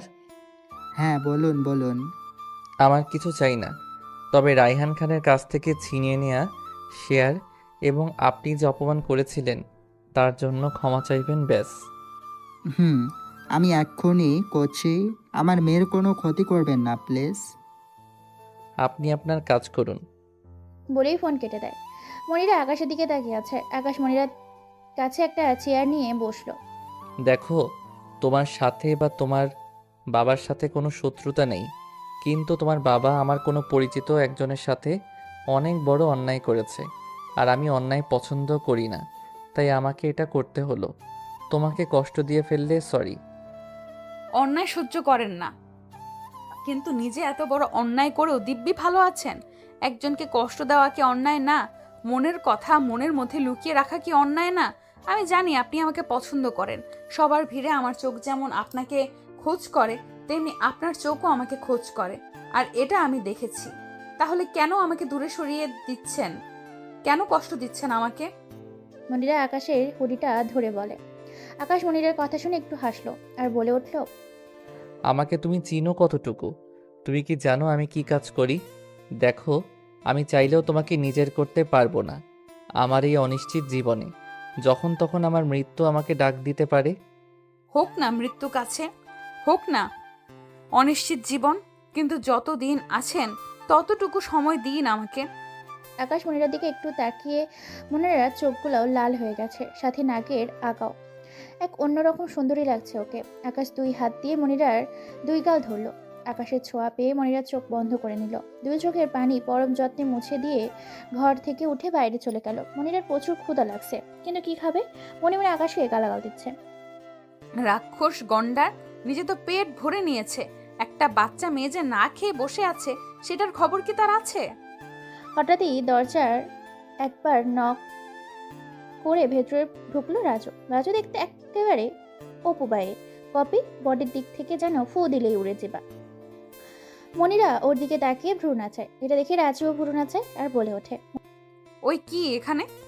মনিরা উঠে দাঁড়ায়। এটা দেখে ভয়ে রাজু দরজার পেছনে চলে যায় আর ওখান থেকেই মুখ বাড়িয়ে বলে।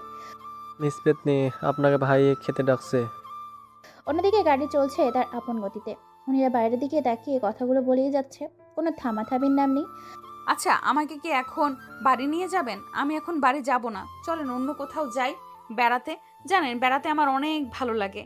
জানেন একবার কি হয়েছে, আমি আমার বন্ধুদের সাথে ওই মাইয়া, তুই কি থামবি? এমনিতেই কিন্তু মাথা গরম আছে, তার উপর তুই সেই সকাল থেকেই মাথা খেয়েই যাচ্ছিস। আর একটা কথা বললে না, খবর আছে। আপনি আমাকে ধমক দিচ্ছেন কেন? জানেন আমার পাপা এমন করে বলে না আমাকে। আমিও আপনার ধমকের প্রতিবাদ করতে পারতাম, বেঁচে গেলেন আপনাকে একটু ভালোবাসি বলে। তা না হলে দেখিয়ে দিতাম তাইবা মনি ওরফে মনিরা কি জিনিস। আকাশের হাসিও পাচ্ছে, আবার রাগও হচ্ছে। মনে মনে ভাবছে যে করে হোক ওর মুখ বন্ধ করতে হবে। তাই আকাশ গাড়ি থামিয়ে মনিরার দিকে তাকালো। উম, উম, আকাশ মনিরার দিকে তাকালো। এবার হয়েছে।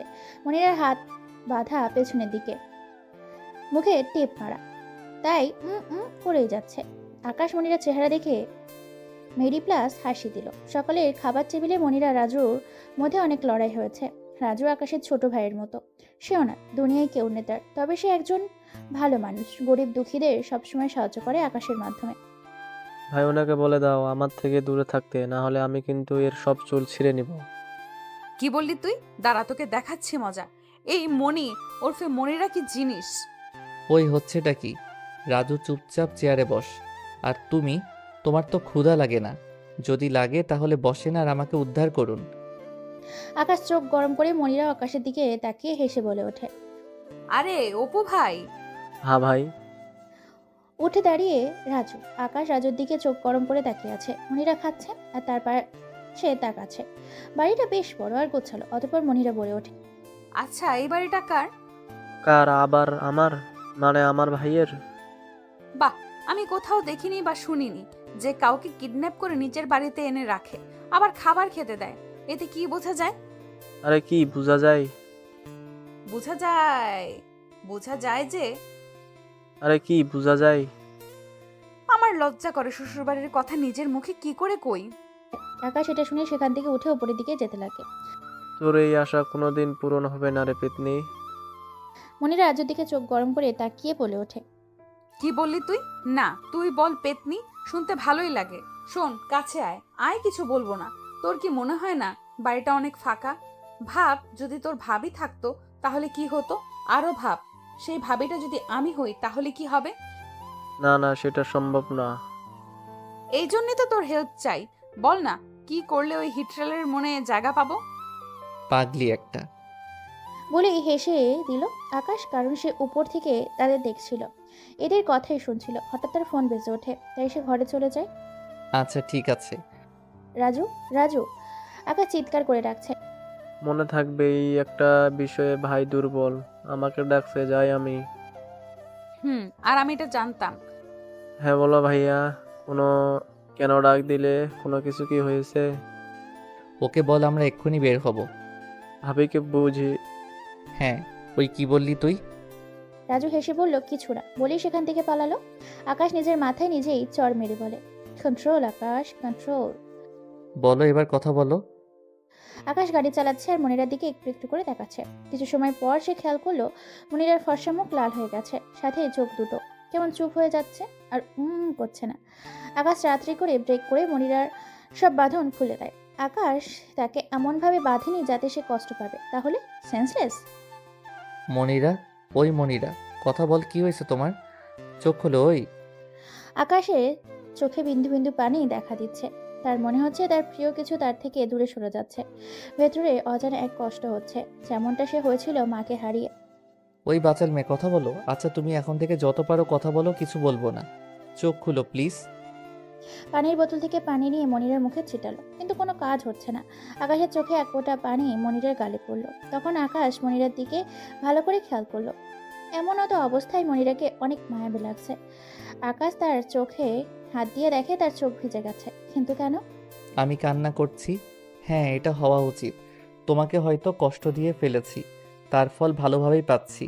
হসপিটাল, হ্যাঁ, হসপিটালে যেতে হবে। হঠাৎ করে দুটো হাত এসে আকাশের চোখের পানি মুছিয়ে দেয় আর বলে ওঠে, থাক, অনেক হয়েছে, আর কান্না করা লাগবে না, যা বোঝার বুঝে গেছি। আকাশ মনিরার দিকে তাকিয়ে দেখলেও সে আকাশের দিকে তাকিয়ে হাসছে। এটা দেখে আকাশের রাগ চড়ে যায় আর মনিরা গেলে ঠাস করে একটা চড় লাগিয়ে দিল। বাড়ি থেকে বাইরে চলে গেল আকাশ। মনিরা আকাশের চড় খেয়ে হাসছে। আকাশ বাইরে একটু দূরে গিয়ে বসে পড়ল।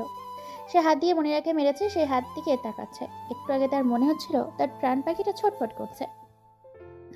মনিরার অমন অবস্থা থেকে অনেক কষ্ট হচ্ছিল। মনিরা যখন গাড়ি থেকে বের হবে তখন আকাশের ফোন বেজে ওঠে, কিন্তু ফোনটা গাড়ির মধ্যে। তাই ফোনটা হাতে নিয়ে দেখে ওর বাবা হারমান আহমেদ ফোন দিচ্ছে। তাই মনিরা রিসিভ করে।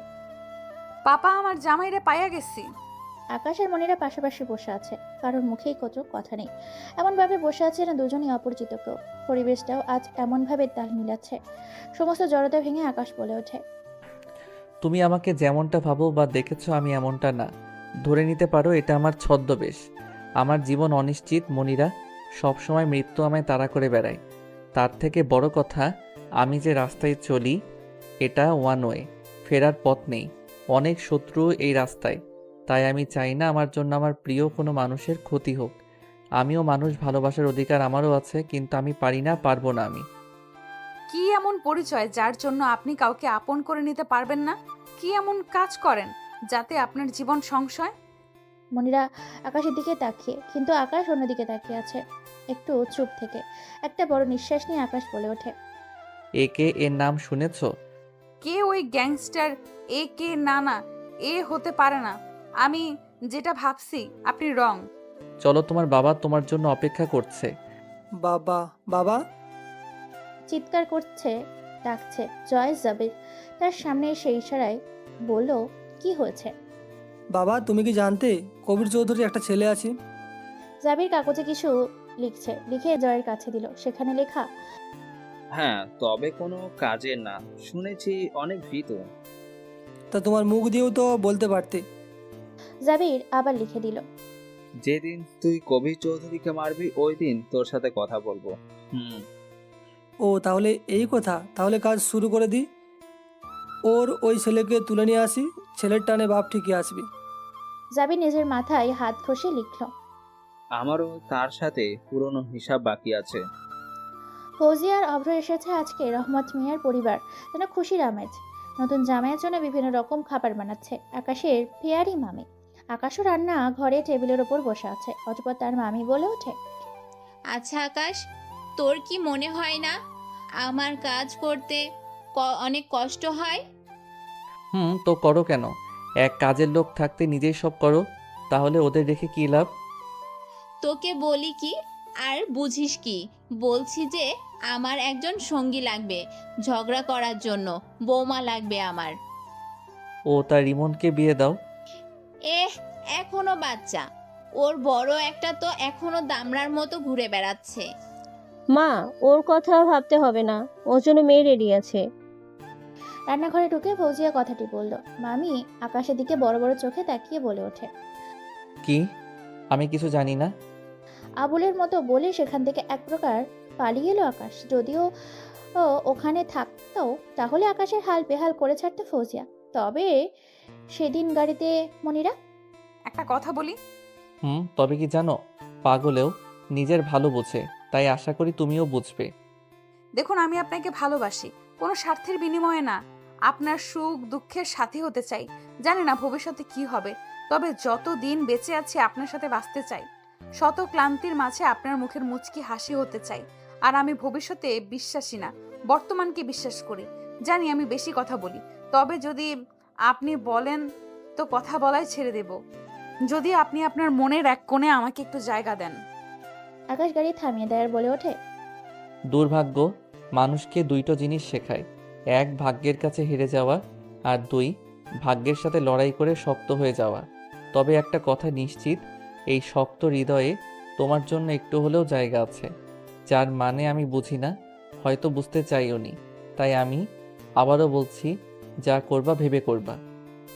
আমি সব কিছু ভেবেই বলছি, ভালোবাসি আপনাকে। মনিরা চোখের পানি। আকাশ হাত উঁচু করে মুছতে গিয়েও আবার হাত নামিয়ে ফেলল। হুট করে মনিরা আকাশের হাত ধরে আকাশের হাত দিয়ে তার চোখের পানি মুছে নিল। আকাশ মনিরার দিকে তাকিয়ে একটু হাসলো। অমনি মনিরা আকাশকে জড়িয়ে ধরল। গাড়ি চলতে শুরু করেছে। মনিরাও এক হাতে আকাশের হাতের মধ্যে। আচ্ছা, একে এর মানে কি? আপনার দলে কতজন লোক আছে? আচ্ছা, আপনি কয়টা খুন করেছেন? সবাই কি খারাপ ছিল? আচ্ছা, মানুষ মারতে কেমন লাগে আমাকে শিখাবেন? আচ্ছা, আমি কি গ্যাংস্টার হতে পারবো? আবারও ওদের অনেক কিছু বলেই যাচ্ছে মনিরা, থামার কোনো নামই নিচ্ছে না। আকাশ মনে মনে নিজেকেই গালি দিচ্ছে এখন। তাই এই পরে কি হবে ভেবে নিজেকে ঠুস করে কুলি মারতে ইচ্ছে করছে। কি গো নতুন জামাই, কেমন আছো? তোমার বোন যেমনটা রাখছে। তখন শ্রীমন আকাশ আকাশ বলে চিৎকার করে সিঁড়ি দিয়ে নিচে নামছে ওপর থেকে। চলো আমার সাথে। যাব, কিন্তু কোথায়? আমিও যাব। দুলাভাই আপনি? আচ্ছা চলেন। কিন্তু কোথায়? চল, গেলেই দেখতে পারবি। কালকে ব্ল্যাক মাফিয়া দেশে আসছে। কালকে আমাদের জন্য শুভ দিন। এই দিনেই আমি আমার শত্রুর লাশ দেখতে চাই।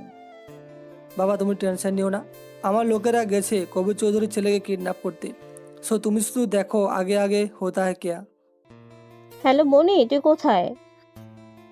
আরে ইয়ার, 5 মিনিটে চলে আসছি। ওকে তাড়াতাড়ি আয়। বলেই ফোনটা কেটে দিল ফৌজিয়া। কিছু সময় পর মনিরা চলে এলো। কথা বলছে মনিরার সাথে, কিন্তু তার চোখ অন্য কিছু খুঁজছে। কি রে, তোকে এমন বিচলিত দেখাচ্ছে কেন? কি হয়েছে? না কিছু না। তা বাড়িতে কাউকে দেখছি না, সবাই কোথায়? তুই যাকে খুঁজছিস সে একটু আগেই বাইরে গেল। ও, এই এই আমি আবার কাকে খোঁজ করছি? হ্যাঁ, কি বলস তুই এসব? না, আমি আবার কখন কি করলাম? বাদ দে, বল কেমন কাটলো তোর? বই জানিয়েন কি বলতে চাচ্ছে আকাশ। রিমন আর অভ্র গাড়ি থেকে বের হলো। তারা একটা হসপিটালের সামনে দাঁড়িয়ে আছে। এখানে কি রে রিমন, কারোর কি কিছু হয়েছে? হ্যাঁ, আমারও সেম কোশ্চেন। ভিতরে গেলে সব বুঝতে পারবি। চল দুলাভাই আসেন। বলে হাত ধরে টেনে নিয়ে যাচ্ছে রিমন আকাশকে, কিন্তু হসপিটালে যেতেই অবাক আর বলে, আমাদের বডিগার্ডরা এখানে কেন? তার মানে বড় আব্বু? না, এটা হতে পারে না। উনি ঠিক আছে। কিছু দূর যেতেই দেখি বড় আব্বু একটা ডক্টরের সাথে কথা বলছে। ওনার সাথে আরও একজন দাঁড়িয়ে আছে, কালো শার্ট পরিহিত। বড় আব্বু সুস্থ দেখে মনে হচ্ছে আমার উপর থেকে বড় একটা পাথর সরে গেল। টেনশন হচ্ছিল ওনাকে নিয়ে। ওনার সাথে যিনি দাঁড়িয়ে আছে ওনাকে বড্ড চেনা লাগছে। মনে হচ্ছে অনেক কাছের কেউ।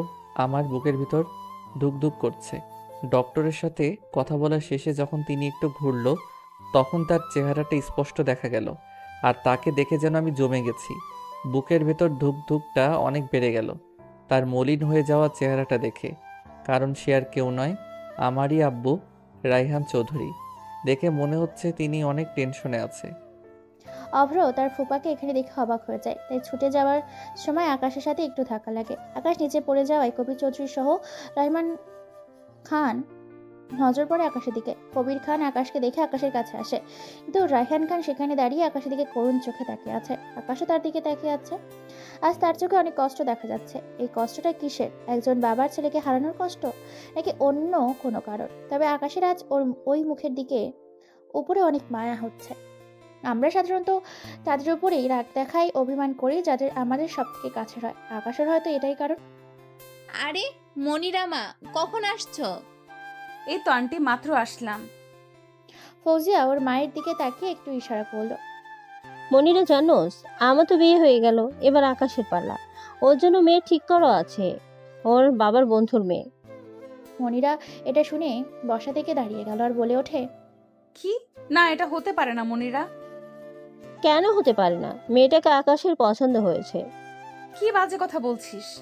হ্যাঁ, কালকে নাকি মেয়েকে ফাইনাল করেছে। আকাশ বলেছে মেয়েটাকে নাকি ওর খুব পছন্দ হয়েছে। ও ভালো। মনিরা চোখের পানি, সে এটা লুকাতে চাচ্ছে। এখানে একটু সময় থাকলে সে এটা ধরে রাখতে পারবে না।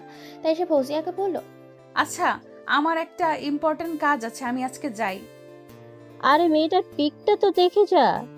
ফৌজিয়া মনিরার হাত ধরে মনিরাকে কিছু বলছে না। ফৌজিয়া দিকেও তাকাচ্ছে না। ফৌজিয়া নিজের মন থেকে মনিরাকে একটা পিক বের করল আর বলল, এই দেখ, বল মেয়েটা কেমন কেমন মানাবে ওদের। অনেক সুন্দর, ভালোই মানাবে। আরে আগে তো দেখো। তখন মনিরা ফৌজিয়ার দিকে তাকায়। মনিরার চোখ দুটো লাল হয়ে গেছে, সাথে ফেসটাও। চোখ দিয়ে অনবরত পানি পড়ছে। মনিরা যখন ফোনটার দিকে তাকায়, সাথে সাথে সে শক খায়। মনিরা একবার মামি আর একবার ফৌজিয়ার দিকে তাকায়, দেখে তারা দুজনেই হাসছে। ভালোবাসিস আমার ভাইটাকে? অনেক, নিজের থেকেও বেশি। তুইও পারিস বটে, মেয়েটাকে শুধু শুধু কাঁদালি। আকাশের পা তার কাছে আজকে অনেক ভারী মনে হচ্ছে।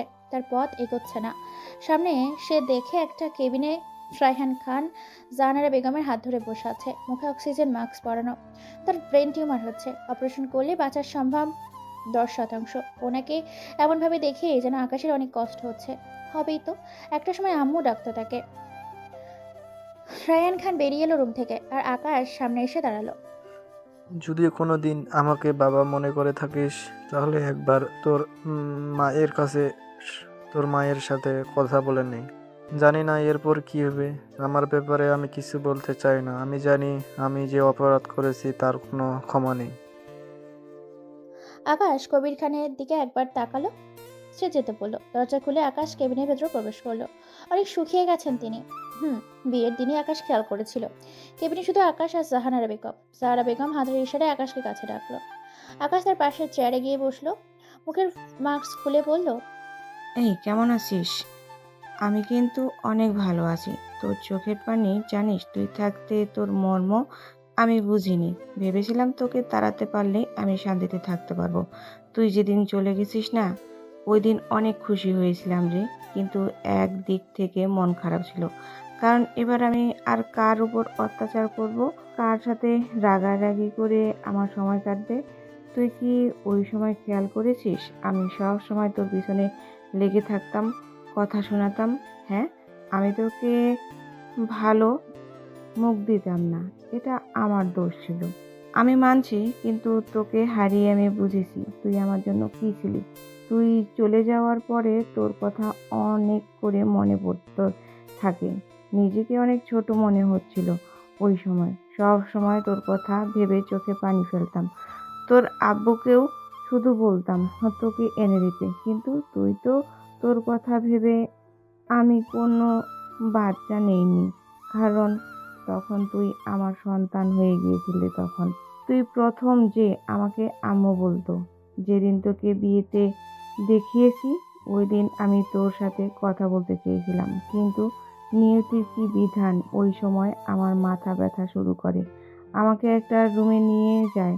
ডাক্তার বলেছিল বেশি চিন্তা না করতে, না হলে নাকি আমার সমস্যা হবে। কিন্তু আমি যা করেছি এটা সব সময় আমার মাথায় থাকে। কি করে ভুলি বল? আমি যে অপরাধ করেছি এটা তার কাছে অনেক নগণ্য। আমি তোর কাছে ক্ষমা চাচ্ছি না, কারণ আমি জানি আমি যা করেছি এটা ক্ষমার অযোগ্য। আরে আমি তো পুরো মহিলা জাতির কলঙ্ক। তবে একটা অনুরোধ, আমি চলে গেলে তোর বাবা একা হয়ে যাবে রে, পারলে একটু দেখে রাখিস। আকাশ আর থাকতে পারল না। কেবিনে সে এক প্রকার দৌড়ে বেরিয়ে এলো। আকাশ কারোর কথা না বলে হসপিটাল থেকে বেরিয়ে গেল। আকাশ গাড়ি চালাচ্ছে পাগলের মতো, কোনো দিকেই তার খেয়াল নেই। একটু আগে বলা কথাগুলো তার মাথায় ঘুরছে। হঠাৎ একটা ট্রাক এসে আকাশের গাড়িতে বাড়ি দেয়। হঠাৎ কিছুর সাথে ধাক্কা লাগাই পড়ে গেলাম নিচে। আমি তো গাড়িতে ছিলাম। আকাশের গাড়ি চলছে, হঠাৎ একটা ট্রাক এসে গাড়িতে ধাক্কা দেয়। ফলে আকাশের গাড়ি কন্ট্রোল হারিয়ে ফেলে। পরে অনেক কষ্টে গাড়িটা কন্ট্রোল করে আর সেটা দাঁড় করে। গাড়ি থেকে বের হতেই কেউ আকাশের মাথার পেছন দিয়ে একটা রড দিয়ে বাড়ি দেয়। পরে কিছু মনে নেই আকাশের, মাথা ব্যথা অনুভব হচ্ছে। হঠাৎ দরজা খোলার শব্দ হলো, টুক করে লাইট জ্বলে ওঠে। এবার আকাশ সবকিছু দেখতে পেল। তাকে একটা চেয়ারের সাথে বেঁধে রাখা হচ্ছে। সাথে সামনে থাকা ব্যক্তিকে জয়ও আকাশের সামনে একটা চেয়ার টেনে বসলো আর বলে ওঠে, দেখ ব্রো, আমি তোকে চিনি না, ইভেন কোনোদিন দেখিও না। তোর সাথে কোনো শত্রুতাও নেই আমার, কিন্তু আমার বাবা তোর বাবার সাথে আছে। সো তোর বাবাকে মরতে হবে, কবির চৌধুরীকে মরতে হবে। আকাশ এটা শুনে রাগে পুরো শরীর ড্রিল করতে লাগলো। জয় আবার বলে ওঠে, তোকে এখানে আনার একটাই উদ্দেশ্য, যে ঘাট ডাললে মাথা আসে, তেমনই তোকে ধরলে কবির আসবে। আকাশ তো শুধু মনে মনে বসে। একটু শুধু ছাড়া পাই, তারপর দেখাচ্ছি মজা। প্লেন থেকে নেমেছে একটা লোক, মধ্যবয়সী হবে, চুলগুলো হালকা পাকা, মুখের ভিতর জল্লাদের মতো গোপ। হাতে একটা সোনার পিস্তল। যা যা পড়েছে সব কিছু কালো, তবে হাইট একটু ছোট। Welcome welcome boss. চল। ব্ল্যাক মাফিয়া, নাম আশিক। তবে এর আরও একটা পরিচয় আছে। সবাই মিলে গাড়িতে উঠল। সারি ভাবি 5টা গাড়ি চলছে। মাঝখানের গাড়িতে জাবির ও আশিক। কিছু সময় পর তারা একটা গোডাউনে চলে এলো। জয়ের লোকেরা আকাশের চেয়ার উঁচু করে একটা স্থানে নিয়ে আসলো। জয় ফোন দিয়ে আকাশের সামনে গিয়ে বলল, ব্রো স্মাইল বলে একটা পিক তুললো। তারপর আকাশের দিকে তাকিয়ে বলল, ও তুই স্মাইল করবি কি হবে, তোর মুখটাই তো বন্ধ। বলে হেসে উঠল। সাথে জয়ের লোকেরা হো হো করে হেসে উঠল। এদিকে আকাশের কিডন্যাপের খবর কবির খানের কাছে পৌঁছে গেছে। যখন তার কাছে জবির ফোন করেছিল, দুর্ভাগ্যবশত রায়হান চৌধুরী সেটা রিসিভ করে, আর জবির তাকে কবির ভেবে সব বলে। ওটা শুনে রায়হান খানের হাত থেকে মোবাইলটা পড়ে যায় আর সেখানেই বসে পড়ে। সবাই এটা দেখে তার কাছে যায় আর বলে ওঠে, কি হয়েছে? আপনাকে এমন দেখাচ্ছে কেন? আকাশকে কিডন্যাপ করা হয়েছে, ওকে নাকি উমুক গোডানে বেঁধে রাখা হয়েছে। চোখের পানি যেন বাদ মানছে না রায়হান খানের। কবির চৌধুরী তার পাশে বসে পড়ল। চিন্তা করবেন না, আপনার ছেলের কিচ্ছু হবে না। আপনি হয়তো জানেন না, আপনার ছেলে হচ্ছে এমন এক সিংহ যে যত সময় যাবে তত সে হিংস্র হয়ে উঠবে। রায়হান চৌধুরী কবির দিকে তাকায়। কবির চৌধুরী হেসে বলল, চিন্তা করেন না, আমি যাচ্ছি আকাশকে বাঁচাতে। আপনি এদিকটা দেখেন। জয় আকাশের সাথে অনেক অপমানজনক খেলা খেলতে থাকে, যাতে আকাশের পিত্তি পর্যন্ত চলে যাচ্ছে। এমন সময় জবির সহ ব্ল্যাক মাফিয়া আশিক সেখানে আসলো। আকাশ আশিককে দেখে অবাক, কারণ ইনি আকাশের সৎ মামা, যাকে আকাশের সৎ মা সবসময় টাকা দিত। আশিকের কেন জানি আকাশের চেহারা চেনা চেনা লাগছে। আকাশ করছে, যেটা দেখে আশিক বলে মুখ খুলে দিতে। আকাশ আশিকের দিকে তাকে একটু হাসে আর বলে, কি মামাজি ওরফে ব্ল্যাক মাফিয়া কেমন আছেন? তাহলে তুই এখনো বেঁচে আছিস? কি দারোগা সাহেব, মাথার দাগটা তো দেখছি এখনো আছে। জাবিরের সাথে সাথেই তার মাথায় দাগের ওপর হাত দেয়। হঠাৎ জয় টুস করে একটা ঘুষি মেরে দেয় আকাশের মুখে আর বলে ওঠে, আমার বাবাকে মেরেছিলি, তার মানে তুই সেই যার জন্য সে চাকরি হারিয়েছে। আরে আস্তে আস্তে, আমার ভাগনা হয়, তাই একটু কম কষ্ট দিয়ে মেরো। আর আমার ডিল কোথায় মিস্টার জাবির? ওকে ছেড়ে দাও, আমি এসেছি। বাহ, নাম নিতে না নিতেই বান্দা হাজির। আশিক অন্যদিকে ফিরে আছে। কবির তার চেহারা দেখতে পায়নি এখনো। আশিক পকেট থেকে একটা পেপার বের করে জবিরকে ধরিয়ে দিল। ছাড়বো, তবে আগে এখানে একটা স্বাক্ষর করে দাও।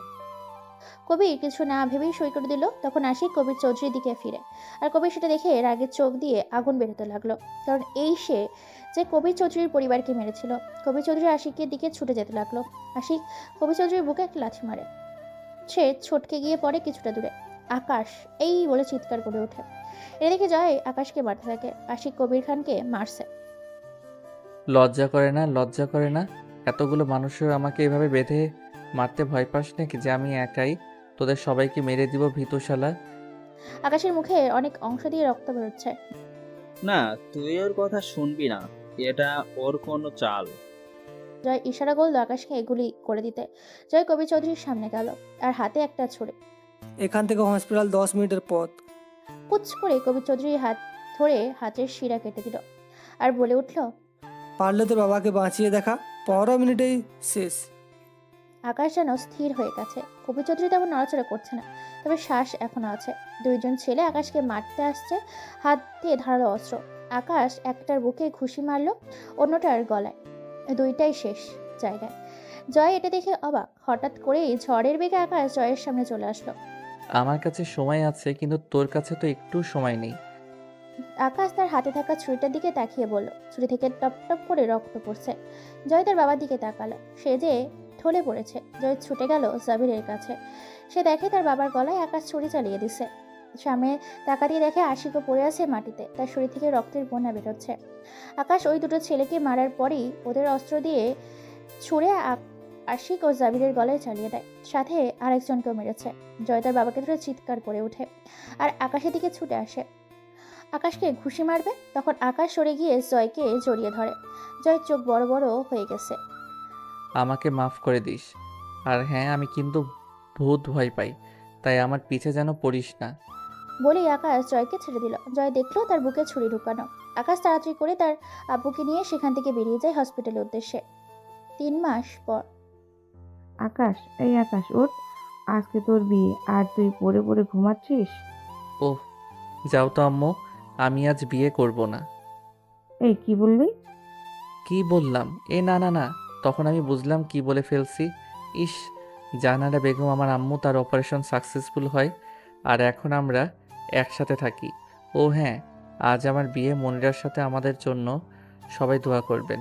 তবে কেউ জানে না আমি কে।